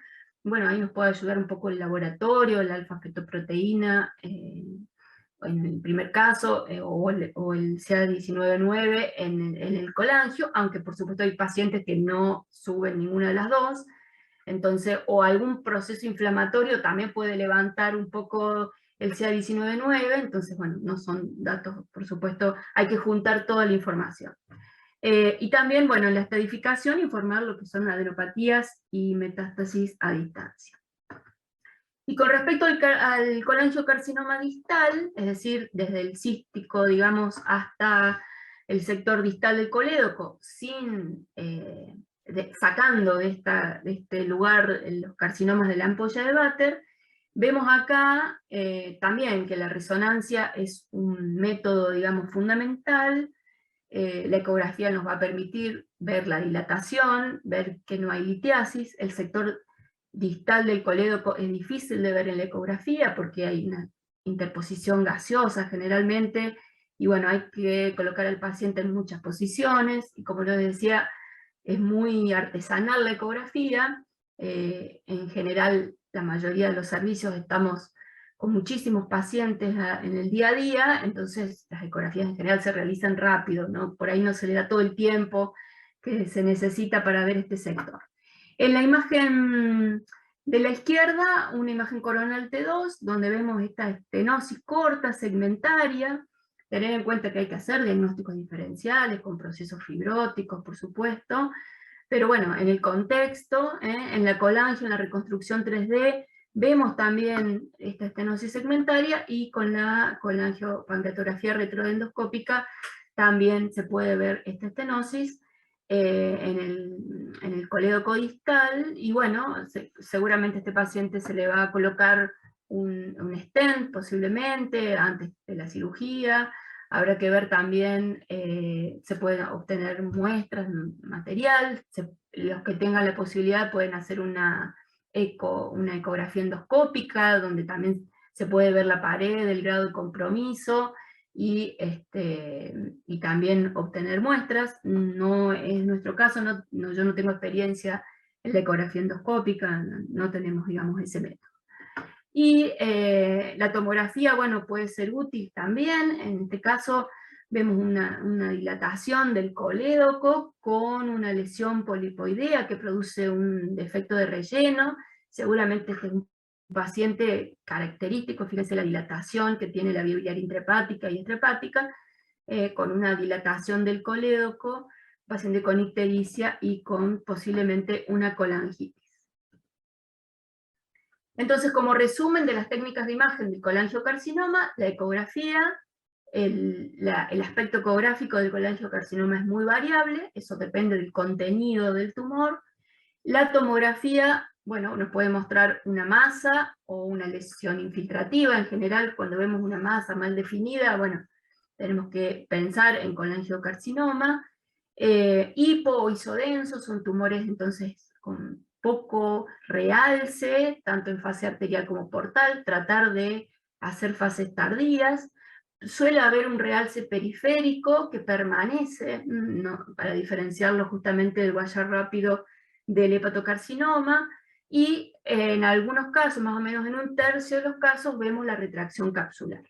En resonancia también tenemos que diferenciar, bueno, el patrón de crecimiento, infiltrativo, masa, periductal o intraductal. También son hipo o isointensos en T1, el T2 es bastante variable, y siempre hacer contraste y tratar de hacer fase tardía. El PTC sirve fundamentalmente para metástasis ocultas, para evaluar la recurrencia postquirúrgica, por ejemplo, cuando no hay, digamos, un R0 después de una cirugía, y para la evaluación de adenopatías. Con respecto al carcinoma de vesícula biliar, es poco frecuente, y también en general cuando hacemos el diagnóstico es de mal pronóstico. La mayoría de los casos vemos una masa en la topografía de la vesícula biliar, y hay que pensar en un tumor de vesícula hasta demostrar lo contrario. Tiene mucha invasión local, fundamentalmente al hígado. También es frecuente ya cuando hacemos el diagnóstico que tenga carcinomatosis peritoneal. Hay muchas condiciones o factores de riesgo, condiciones relacionadas, principalmente la litiasis. Los pacientes que tienen litiasis de más de 3 centímetros, en general tienen mayor incidencia de encontrar en esas vesículas un tumor. La infección, bueno, biliar, la edad, es más frecuente en mujeres. Con la vesícula de porcelana, bueno, hay mucha discusión. En general no es, según los últimos reportes, no es metaanálisis, no es una condición vesícula porcelana igual a neoplasia, pero los pacientes con vesícula porcelana, la mayoría tienen litiasis, entonces ya ahí tendríamos, digamos, un proceso inflamatorio, una colecistitis crónica que tiene algo que ver. El tema de los pólipos, como decía recién Adriana, cuando uno encuentra pólipos en la vesícula, generalmente en ecografía, ¿qué hace? ¿Qué informa? ¿Qué le decimos? Los pacientes con colangitis esclerosante primaria, o anomalías congénitas, bueno, y otros factores de riesgo generales. La mayoría son adenocarcinomas, y en la mayoría de los casos lo más frecuente es a nivel fúndico. Tener en cuenta que también a nivel fúndico es frecuente la adenomiomatosis, ¿no? Entonces, bueno, por ahí vemos una masa y es una adenomiomatosis o es un tumor. En el cuerpo un 30% y en el cuello vesicular un 10% aproximadamente, también síntomas muy inespecíficos, y bueno, puede estar elevado el antígeno carcinoembrional. Entonces lo que decía recién, a veces uno en la ecografía, bueno, en este caso una gran lesión polipoidea, pero uno encuentra un pólipo en vesícula, generalmente en la ecografía, y bueno, ¿qué hacemos? ¿Qué hacemos? Bueno, hace unos años, justamente a propósito de esto, cuando uno encuentra un pólipo, dice la literatura que si es sintomático y no hay otra causa, si el paciente tiene antecedentes de una colangitis esclerosante primaria o más de 10 milímetros, los pólipos deben ser resecados junto con la vesícula, por supuesto, la colecistectomía, pero si no tienen estas condiciones, bueno, hay que ver si tienen menos de 10 milímetros. Hay que hacer seguimiento estricto de estos pacientes, y si los pólipos son más de 10 milímetros, debería hacerse la colecistectomía. Bueno, ¿y qué vemos en un cáncer de vesícula? Generalmente, como decía, es un hallazgo, muchas veces ya vemos una masa en la topografía de la vesícula biliar, engrosamiento de la pared irregular. Ya en general hay un compromiso hepático, ¿no? Esta zona desnuda de peritoneo, digamos, que contacta la vesícula y el borde inferior hepático, es un lugar de debilidad donde cualquier proceso tumoral, como en este caso, o por ejemplo una colecistitis perforada, rápidamente impacta a nivel hepático, ¿no? Entonces es muy frecuente que encontremos esta pérdida del borde hepático o este engrosamiento parietal, y bueno, hay que sospechar fuertemente en un carcinoma vesicular. Entonces en la ecografía, una masa heterogénea que ocupa la fosa vesicular es carcinoma hasta que digamos lo contrario. En la tomografía, bueno, podemos ver entonces la masa y un realce en la pared, una pared irregular. Por supuesto, los diagnósticos diferenciales son con los procesos inflamatorios, con las colecistitis perforadas, gangrenosas, y siempre tratar de hacer fases portales, fases tardías, porque esta masa, digamos, va a tener un realce mayor en esos momentos. Con respecto al carcinoma ampular, se lo separa del resto de las neoplasias de la vía biliar y la vesícula, y son muy raros realmente encontrar ahí, bueno, uno ve muy de vez en cuando, una lesión. Es difícil de ver en tomografía, como en este caso tenemos la imagen axial, esto que vemos acá es el duodeno, y como una lesión polipoidea protruye, digamos, hacia el duodeno. Bueno, en el caso que esté limitado a la ampolla de Vater es un estadio, un T1, ya si es un T2, un T3, si ya compromete el duodeno o el páncreas, ¿no? Están muy relacionados realmente con estas dos estructuras anatómicas, tanto la tomografía, la resonancia y por supuesto la colangiopancreatografía, la endoscopía digamos, un método de imagen que nos va a ayudar mucho en esta patología distal. Es difícil de ver claramente en la tomografía computada. Entonces, bueno, los tumores de la vía biliar son poco frecuentes. En general, digamos, la detección es tardía, ya cuando dan síntomas, es tarde, tiene muy mal pronóstico. Nosotros podemos hacer el diagnóstico, evaluar la posibilidad quirúrgica para ver si son resecables o no. Son pacientes que suelen presentarse con ictericia o con síntomas más inespecíficos. El laboratorio, como el alfa-fetoproteína, el CA19-9 y el antígeno carcinoma embrionario, nos puede ayudar un poco también a diferenciar los tumores de esta región. Usamos la ecografía en general como primer método, porque un paciente que posiblemente si tiene una ictericia obstructiva, lo primero que se les ocurre pedir a cualquiera es la ecografía. La tomografía y la resonancia, siempre en lo posible con contraste y apuntar a hacer también fases tardías. La colangioresonancia, que nos da realmente un aspecto muy detallado, digamos, de la anatomía biliar y de un montón de variantes anatómicas que también existen. La colangiopancreatografía retroendoscópica y la ecografía endoscópica también, por supuesto, que tiene muchísima utilidad en esta patología. Y bueno, yo les agradezco mucho, y bueno, los quiero invitar. La semana que viene es el Congreso Internacional de Diagnóstico por Imágenes que organiza la Sociedad de Radiología de Córdoba. Es un congreso que se hacía habitualmente cada 2 años, por la pandemia no lo pudimos hacer, y este año es el primer congreso presencial de diagnóstico por imágenes que hay en nuestro país, y bueno, así que están todos invitados e invitadas. Muchas gracias. Bueno, muchísimas gracias María Elena por la excelente exposición que nos diste.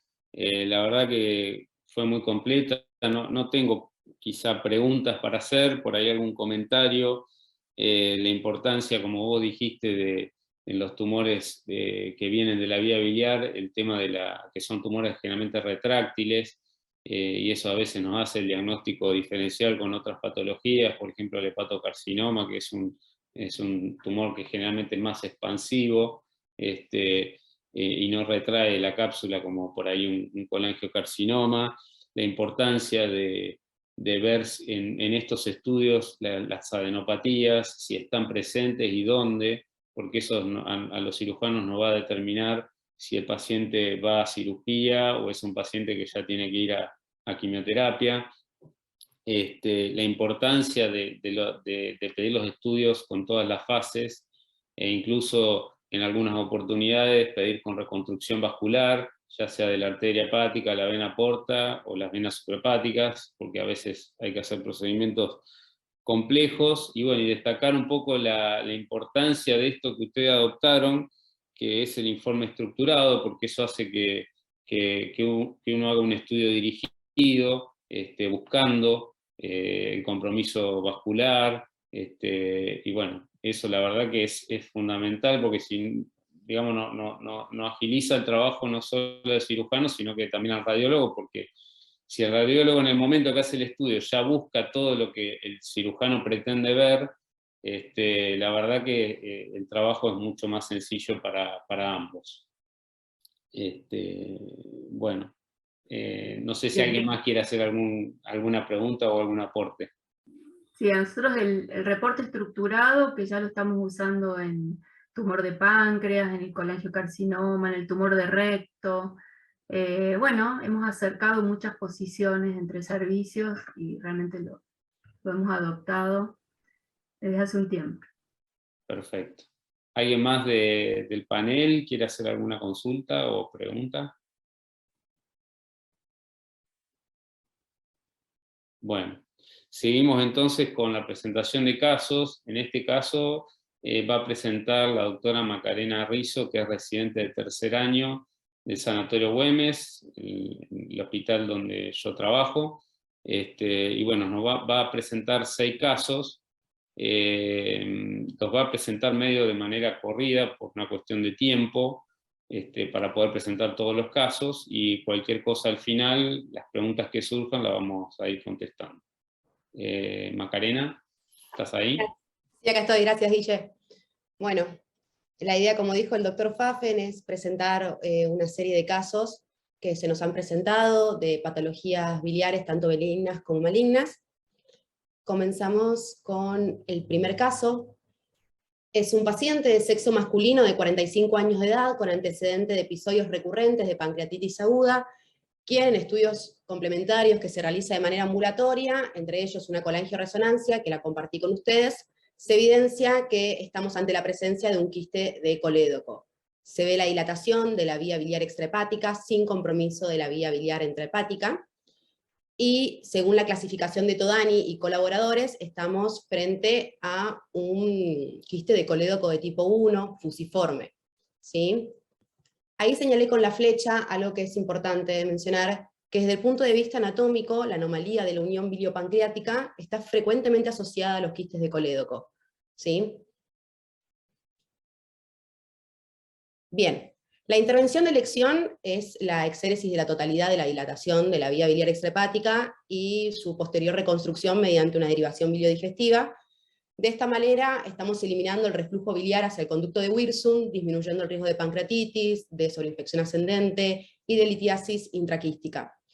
Además, es importante destacar que disminuye el riesgo de degeneración neoplásica de la vía biliar que se produce por el líquido pancreático, que afecta de manera crónica, irritándola a la vía biliar. Voy a compartir con ustedes un video de la cirugía que se realizó a este paciente, que se realizó por vía laparoscópica. Se hace una disección del triángulo de Calot, tratando de reconocer estructuras, se identifica el cístico y se hace cisticotomía parcial con la angiografía intraoperatoria. Ahí estamos disecando la unión cístico-coledociana, cara anterior del colédoco. Se repara el mismo hacia proximal con un vasoloop.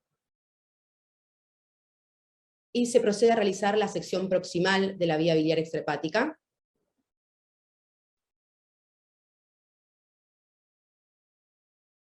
Y luego realizamos la sección distal previa colocación de endoloop, como van a ver a continuación.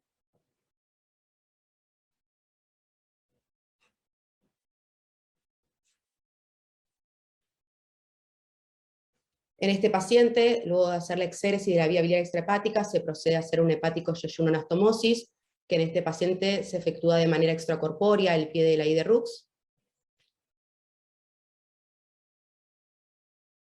Ahí lo pueden ver. Y se realiza el hepático yeyuno-anastomosis con Surjet. Ahí se realiza la enterotomía.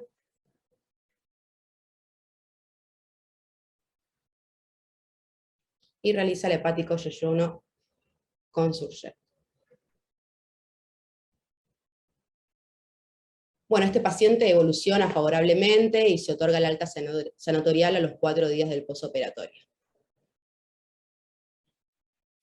Ahí veo de poder acelerarlo.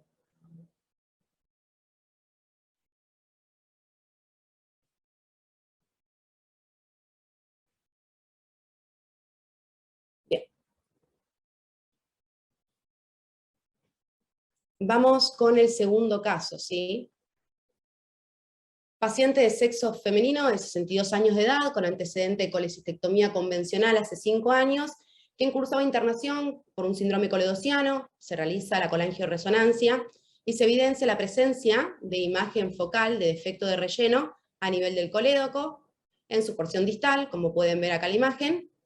Se contacta al servicio de gastroenterología y luego de 3 CPR fallidas se decide la resolución quirúrgica. Se realiza la intervención por vía laparoscópica, se identifica la vía biliar y comenzamos a disecar la cara anterior del colédoco.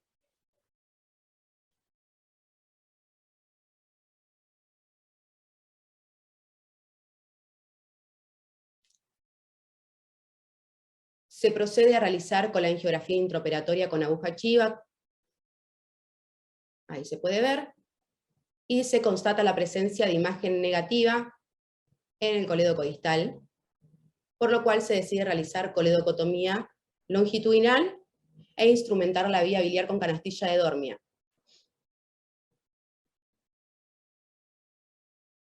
Se extrae el lito, y luego el doctor Pfaffen introduce una cuerda de piano, que ahora van a ver a continuación, y progresa un catéter J 5 French. Todo esto es para poder realizar un cierre primario de la vía biliar. Actualmente colocamos prótesis biliares, pero en su momento el doctor Pfaffen no contaba con eso, y para poder realizar el cierre primario del colédoco, colocó el catéter J, disminuyendo así la morbilidad de la cirugía al colocar un tubo de Kerr, por ejemplo. Y realiza el cierre primario con un Surjet. La paciente evoluciona favorablemente, se otorga el alta sanatorial a las 48 horas con un drenaje abdominal, y luego se cita control a los 4 días posoperatorios para el retiro del mismo.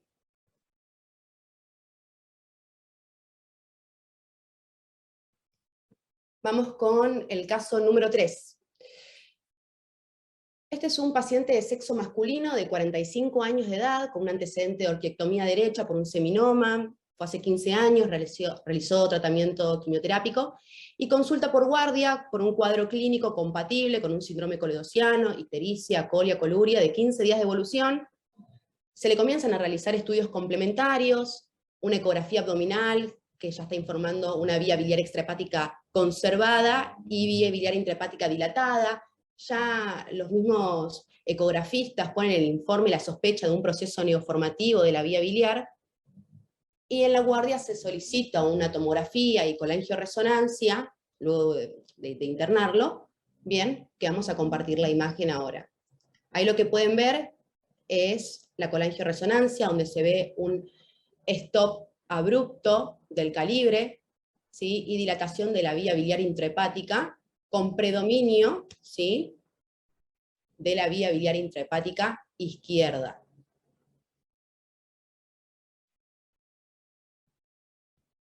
Hay un corte axial. Bueno, se llegó a la conclusión de que este paciente tenía un tumor de Klatskin. Bien, se otorga la alta sanatorial y se programa la cirugía. El doctor Pfaffen programa la cirugía, realiza un vaciamiento del pedículo hepático hasta los ganglios de la arteria hepático común. ¿Sí? Ahí ven que hay una disección que parece un preparado anatómico. Se reseca en bloc en tumor con hemígado izquierdo y segmento 1, y se procede a realizar una hepático-yeyuno anastomosis término lateral, anastomosando ambas bocas de conductos hepáticos derecho, anterior y posterior. Recuerden que en la imagen se veía que este tumor de Klatskin, como dijo la doctora Castrillón, seguramente la clasificación de Bismuth era 3B, ¿sí? Y estaba no solamente afectando el Carrefour, sino también el hepático izquierdo. Entonces se realizó la anastomosis, bien, en ambas bocas del conducto hepático, tanto de anterior y posterior derecho.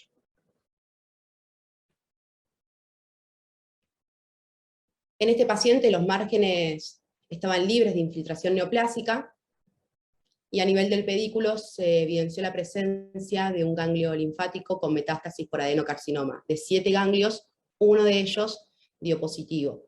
La anatomía patológica de este paciente arrojó un colangiocarcinoma bien diferenciado periliar, y este paciente es importante destacar que evolucionó favorablemente, se le otorgó el alta a los 10 días, actualmente continúa en seguimiento con oncología, ya pasaron 4 años de haber sido operado, ya finalizó su tratamiento quimioterápico, y bueno, es para destacar ya que es un paciente joven, el tumor de Klatskin son tumores agresivos, con un muy mal pronóstico, que una tasa de supervivencia, como dijeron anteriormente las doctoras, de menor a 5 años menor al 5%, y este paciente 4 años después está con vida, teniendo un ganglio positivo. Bien, ahí se ve la hepático anastomosis. Vamos con el caso número 4. Comparto las ecografías de esta paciente, son muy similares a las que mostró la doctora. Paciente de sexo femenino de 56 años de edad, con antecedentes de diabetes no insulino requiriente, hipertensa, obesa, cursa internación por pancreatitis aguda. Se realizan estudios complementarios, entre ellos una ecografía, que es la que comparto, donde se ve que es una vesícula de paredes finas, alitiásica, pero en fondo vesicular se constata la presencia de una imagen nodular, hipocogénica, con calcificaciones que borran los contornos de la pared, y tiene un crecimiento exofítico hacia el segmento 5, la miden, y mide aproximadamente 27 por 29 milímetros, y claramente impresiona estar relacionado a un proceso neoformativo, por lo que se solicita tomografía, que la comparto con ustedes. En la tomografía se reconoce que hay un engrosamiento y irregularidad en el fondo vesicular, asociado a microcalcificaciones, que realza posteriormente con contraste. Voy a tratar de pasar esa parte de manera más lenta, para que puedan apreciarlo.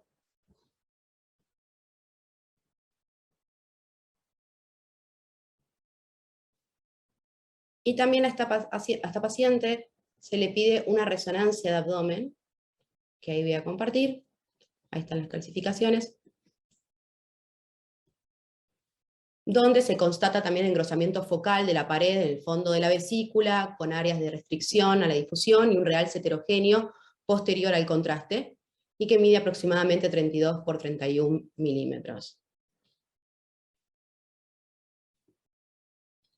Un corte axial.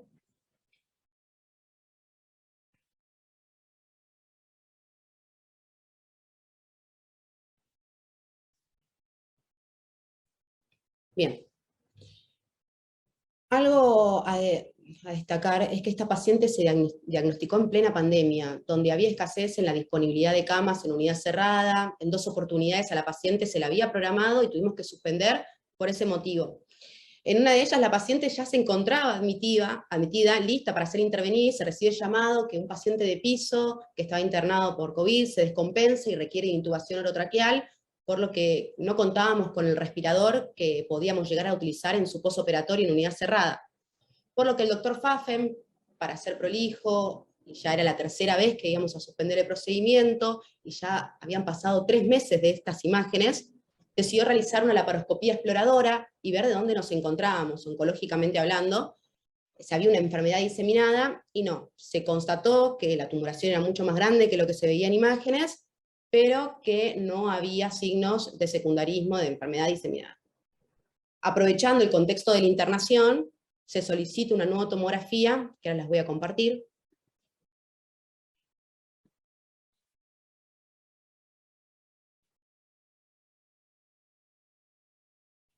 Bueno, en esta tomografía claramente van a observar una voluminosa formación hipodensa, sin plano de clivaje, tanto con el antro gástrico como en el segmento hepático 4 y 5, y con un realce irregular postcontraste. Obviamente que después de esta tomografía, a la paciente se le interviene a la próxima semana, asegurando que esa cama en terapia esté disponible con el respirador y todo lo que necesite para poder cursar su posoperatorio. La imagen que más representa de la tomografía. Acá en esta foto lo que se puede evidenciar es que se repara con una cintilera a nivel de la primera porción duodenal proximal al tumor y un reparo distal al mismo, pasando la primera rodilla duodenal. Se ve cómo el duodeno está totalmente adherido al tumor. A esta paciente se le realiza una ecografía hepática intraoperatoria, no se evidencia que la tumoración infiltre el Carrefour, ni vasos de la arteria hepática o de la vena porta, y obviamente a la exploración manual, y básicamente a simple vista, se evidencia que la primera porción duodenal está comprometida, por lo que se decide realizar una antrectomía y sección del duodeno a nivel de primera rodilla duodenal, ahí la sutura mecánica, en el otro extremo. Y en esta paciente se decide realizar hepatectomía de los segmentos 4B y 5 en bloc con la primera porción duodenal, el antro gástrico y vía biliar extrahepática, que como pueden ver en la imagen, se evidenció, y fue sorpresa también para nosotros en intraoperatorio, ver que estaba infiltrada parcialmente la vía biliar extrahepática. La paciente no estaba con un síndrome coledociano, en ningún momento estuvo ictérica. Se realizó el vaciamiento ganglionar del pedículo hepático y se confeccionó un hepático yeyuno-anastomosis término lateral y una gastroenteroanastomosis. En esta paciente, la anatomía patológica arrojó un adenocarcinoma pobremente diferenciado, infiltrante de vesícula biliar, con infiltración al lecho hepático e hígado subyacente, con un compromiso extrínseco de duodeno y estómago, pero los márgenes estaban libres de lesión y ganglios linfáticos con ausencia de neoplasia. Así que era un T4 si lo estábamos estadificando. Sin ganglios. De los 5 ganglios que hubo, ninguno dio positivo. Comparto más imágenes.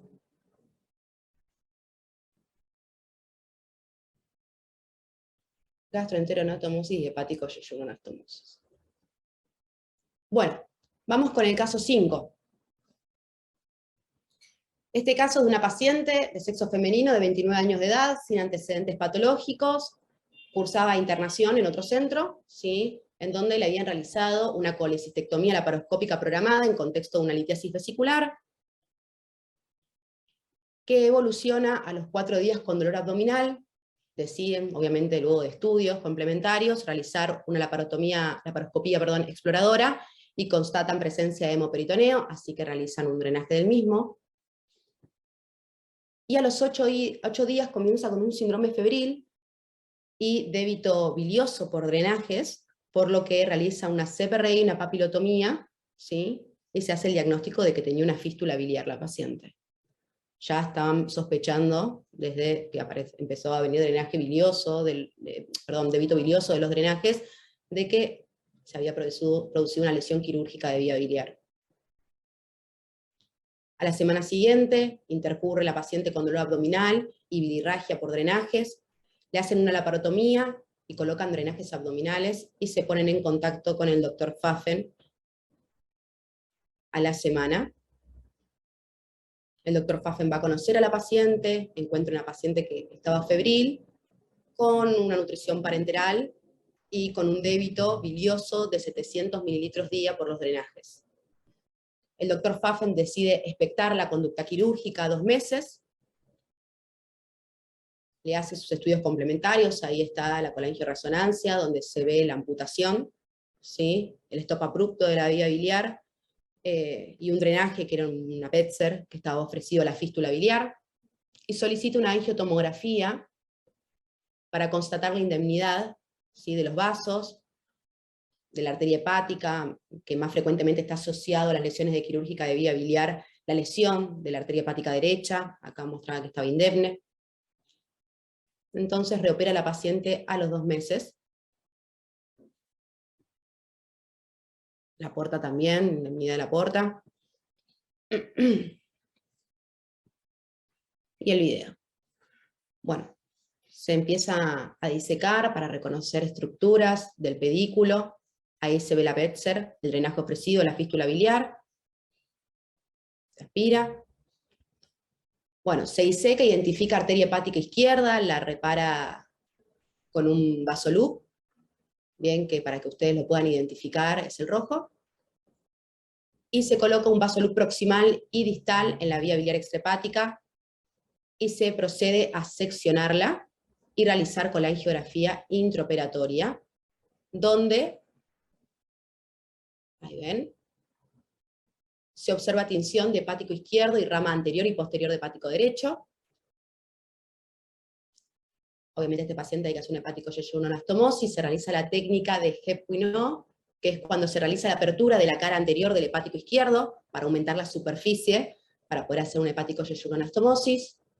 Acá ven que hace puntos de reparo el doctor a la vía biliar para exponerla mejor y disminuyendo el trauma, que se realiza cuando uno está con la pinza de disección constantemente tocando la vía biliar.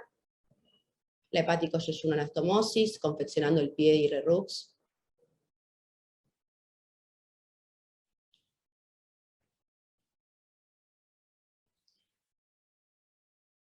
Bien, hepático yeyuno anastomosis en IRRux con surjet de PDS o Prolene 5.0, que lo utiliza el doctor, y hace un surjet porque la apertura de la vía biliar era grande. Esta paciente al 5.º día le otorga el alta sin complicaciones, y hasta el día de hoy, que ya pasaron casi 10 años, la paciente goza de perfecto estado de salud.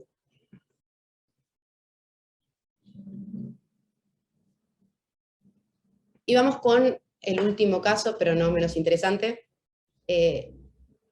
Ahí comparto. Es una paciente de sexo femenino de 19 años de edad, con antecedentes de litiasis vesicular, bastante sintomática, había tenido episodios de cólicos biliares que la hizo ir a la guardia, hipertensa, ex tabaquista, 44 Paquier, que consulta en la guardia una vez más por un dolor que ya era casi crónico en hipocondrio derecho, con irradiación dorso, pero que en las últimas 24 horas se había intensificado y se había asociado a episodios seméticos. Bueno, parecía un cólico biliar.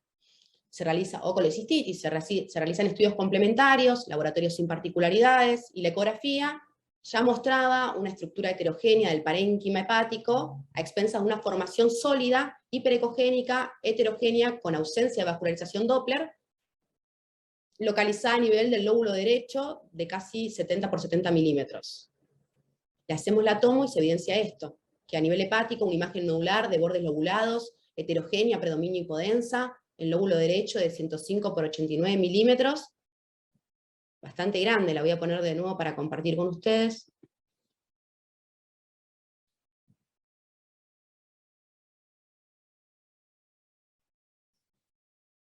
También tenía una vesícula colapsada con imágenes macrolitiásicas. A esta paciente se le hacen otros estudios, obviamente, ¿sí? Una resonancia, que además de mostrar esta imagen nodular, importante, se ve una dilatación de la vía biliar intrahepática y extrahepática, identificando imágenes focales de defecto de relleno a nivel tanto del colédoco como el conducto hepático común. Ahí pongo el corte axial. O sea que no solamente tenía un gran tumor, sino asociado a una litiasis coledociana importante. Una panlitiasis. Bueno, esta paciente se la presenta al doctor Pfaffen de forma urgente, a la semana él la evalúa en el consultorio, la paciente se le hizo un tratamiento sintomático, se sentía mucho mejor, pero bueno, había que seguir estudiándola. El doctor Pfaffen le impresiona que esta patología corresponde a un cáncer de vesícula, pero bueno, no puede descartar otros diagnósticos, la paciente no tenía hecho una BCC, tenía edad para hacerse el screening de cáncer colorectal, así que solicita una BI-BCC de forma urgente y marcadores tumorales, que se los realizan, y sin particularidades, no tenía elevación de los marcadores tumorales, ningún hallazgo en la BCC, ni BD. Así que el doctor Pfaffen decide realizar un ALPS, por el tamaño de la tumoración, a modo de explicar un poquito el ALPS. Recordemos que es la hepatectomía secuencial, una técnica que ofrece un crecimiento rápido y efectivo del volumen remanente hepático, y que permite la resección quirúrgica de lesiones hepáticas consideradas inicialmente como irresecables, como en el caso de esta señora. Pero bueno, esta técnica se comenzó a realizar más para las metástasis hepáticas, ¿sí? Cáncer colorectal. Pero bueno, la utilizamos en esta técnica, en este caso, y creo que es el único caso, por lo menos no vimos con el doctor Pfaffen, que esté publicado esta técnica en una paciente similar. La idea es realizar en el primer tiempo del ALPS, la oclusión portal del hemihígado que está previsto a resecar, en este caso el derecho, junto con la transección parenquimatosa hepática, asociando, si fuera necesario, la resección de lesiones contralaterales y completando el segundo tiempo la resección del hígado embolizado. La ventaja de esta técnica es su gran capacidad para conseguir una regeneración hepática rápida y efectiva en un corto espacio de tiempo. Pero bueno, si vamos a ver lo malo de esta cirugía, es que es una cirugía con una elevada mortalidad. Bueno, se decide realizar el primer tiempo de ALPS en esta paciente. Comparto imagen de la cirugía donde se evidencia un gran tumor vesicular, se palpa el mismo, se hace una exploración de la cavidad y se constata ausencia de enfermedad metastásica. Se realiza una ecografía intraoperatoria a nivel hepático, constatando una gran tumoración vesicular que compromete el hemihígado derecho y segmento 4. El tumor toma contacto con vasos de hilio hepático y pedículo glisoniano derecho. Se realiza un vaciamiento ganglionar a nivel del hilio hepático, y se realiza una transección parcial del parénquima hepático a nivel de la cisura umbilical del ligamento redondo en dirección a la vena cava. Se identifica la rama derecha portal y se realiza su ligadura, y se procede a realizar la exploración de la vía biliar y extraer los múltiples litos que tenía la paciente, y se coloca un tubo de Kerr, que ahí se puede ver en la imagen. Bueno, nos queda el segundo tiempo del ALPS. A la paciente se da el alta al cuarto día posoperatorio, la cita a control del doctor Pfaffen para evaluarla, y le solicita una tomografía de abdomen con volumetría hepática, donde se evidencia que el parénquima hepático remanente era del 27%, por lo que decide postergar el segundo tiempo de ALPS hasta alcanzar un parénquima hepático remanente de al menos un 30%. Esta es la tomografía en donde después con un programa especial se hace la volumetría y se evidenciaba que no llegaba al 30%. Pfaffen le pide una nueva tomografía que se realice a 15 días, no la tenemos nosotros para poder compartirla, porque la paciente para poder agilizar se lo hace en otro lado, pero bueno, se pudo realizar el segundo tiempo de ALPS y constatar de que el parénquima hepático remanente era mayor al 30%. La reoperación del segundo tiempo del ALPS se hace a los 45 días, se hace liberación del hemihígado derecho y se aborda la línea de transección hepática hacia la vena cava retrohepática, se realiza sección y ligadura de la vena suprahepática derecha y se procede a realizar la triseccionectomía derecha, segmento 4, 5, 6, 7, 8 y el segmento 1 es el que reseca el doctor y realiza el vaciamiento del pedículo hepático. La anatomía patológica arroja un carcinoma de células escamosas bien diferenciado. Carcinoma de células escamosas, cáncer de vesícula. Recordemos que el 90% son adenocarcinomas. O sea, la paciente tiene un carcinoma escamoso, muy mal pronóstico. Tenía además metástasis de ganglios linfáticos. Si bien la paciente tuvo buena evolución posoperatoria, tuvo una sobrevida de 9 meses, es un tumor muy agresivo.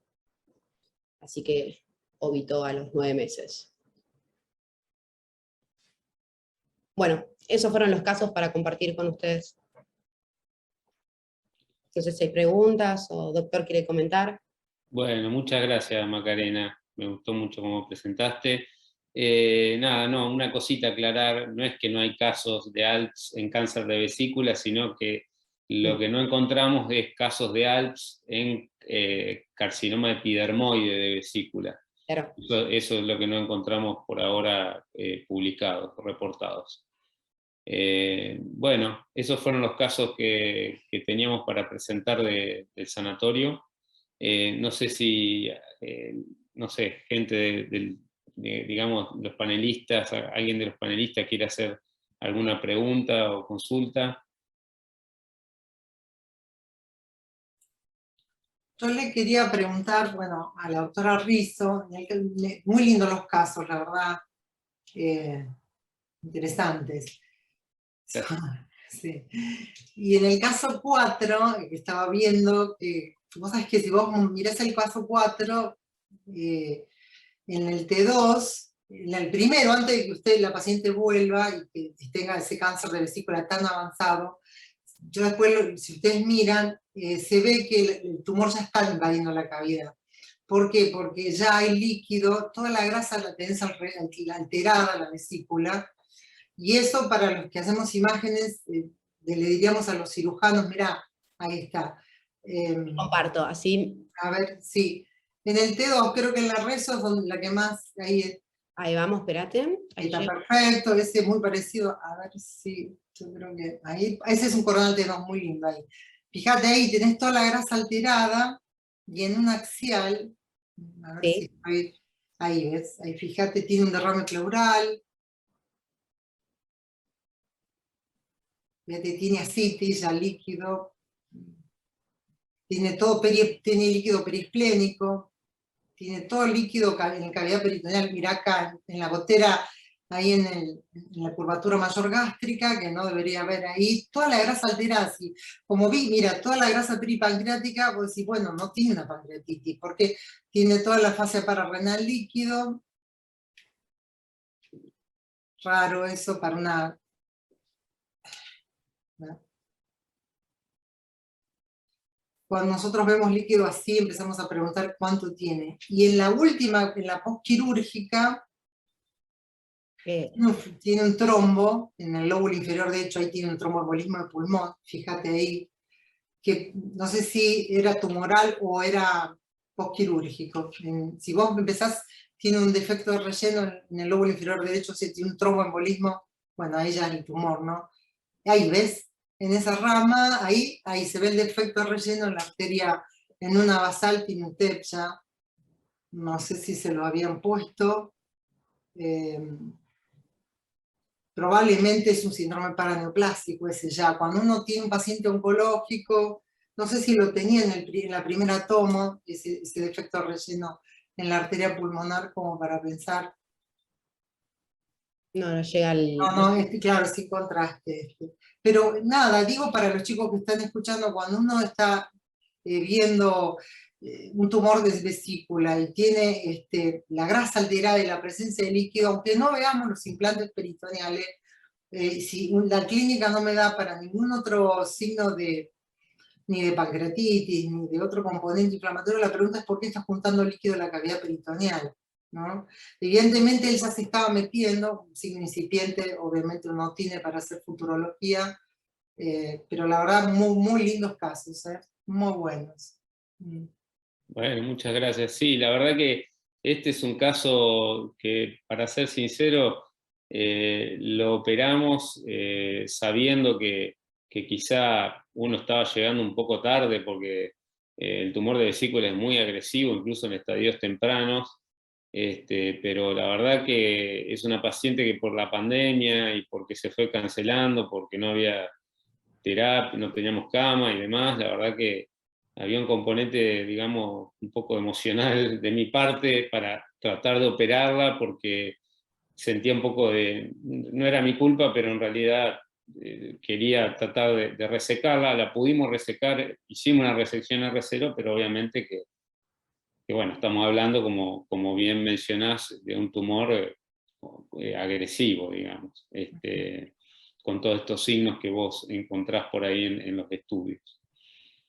Ahora, qué distinto que es con el último, porque el último parece, es grande y da miedo porque es grande, pero qué paredes lisas que tiene, ¿quién diría que iba a ser un escamoso? Porque yo dije, bueno, no, este debe ser menos agresivo que el otro, decía yo en mi interior, porque estaba como encapsulado, no estaba haciendo tanto lío como en el caso 4, y terminó siendo un escamoso, más agresivo que el caso 6, más claro, vos fijate. Sí. Sí. No, la verdad que por ahí yo la verdad que no he operado muchos escamosos de vesícula, casi todos los que opero son adenocarcinoma. No sé si ustedes tienen por ahí más, que tienen más experiencia viendo imágenes, porque me dio esa sensación como que el adenocarcinoma, como todo adenocarcinoma o colangiocarcinoma, son más retráctiles, y era como más, como parecía como una masa expansiva. No sé si ustedes han visto otros escamosos que tengan ese comportamiento. No, yo no, yo la verdad no. No, la verdad que no. No, porque tenía mucho componente, el escamoso espera encontrar si estudia la fisiopatología, era una vesícula, ¿no? Muy grande, bien hiperintenso, o sea, tenía mucho componente glandular, lo que no hubiese pensado yo que era un escamoso, ni lepos. No, nunca vi, no. Bueno, disculpe que por ahí tendría que ir cerrando porque ya son las 8 y estamos en tiempo. No sé si Hugo, querés hacer algún aporte. Yo de mi parte agradecer este espacio y bueno, a todos los participantes, y bueno, ir cerrando un poco con esto. No, también exactamente lo mismo. 1.000.000 de gracias a todos por las clases, la verdad estuvieron espectaculares. Los casos muy lindos, la verdad, Guille y doctora estuvieron muy lindos, muy didácticos y interesantes.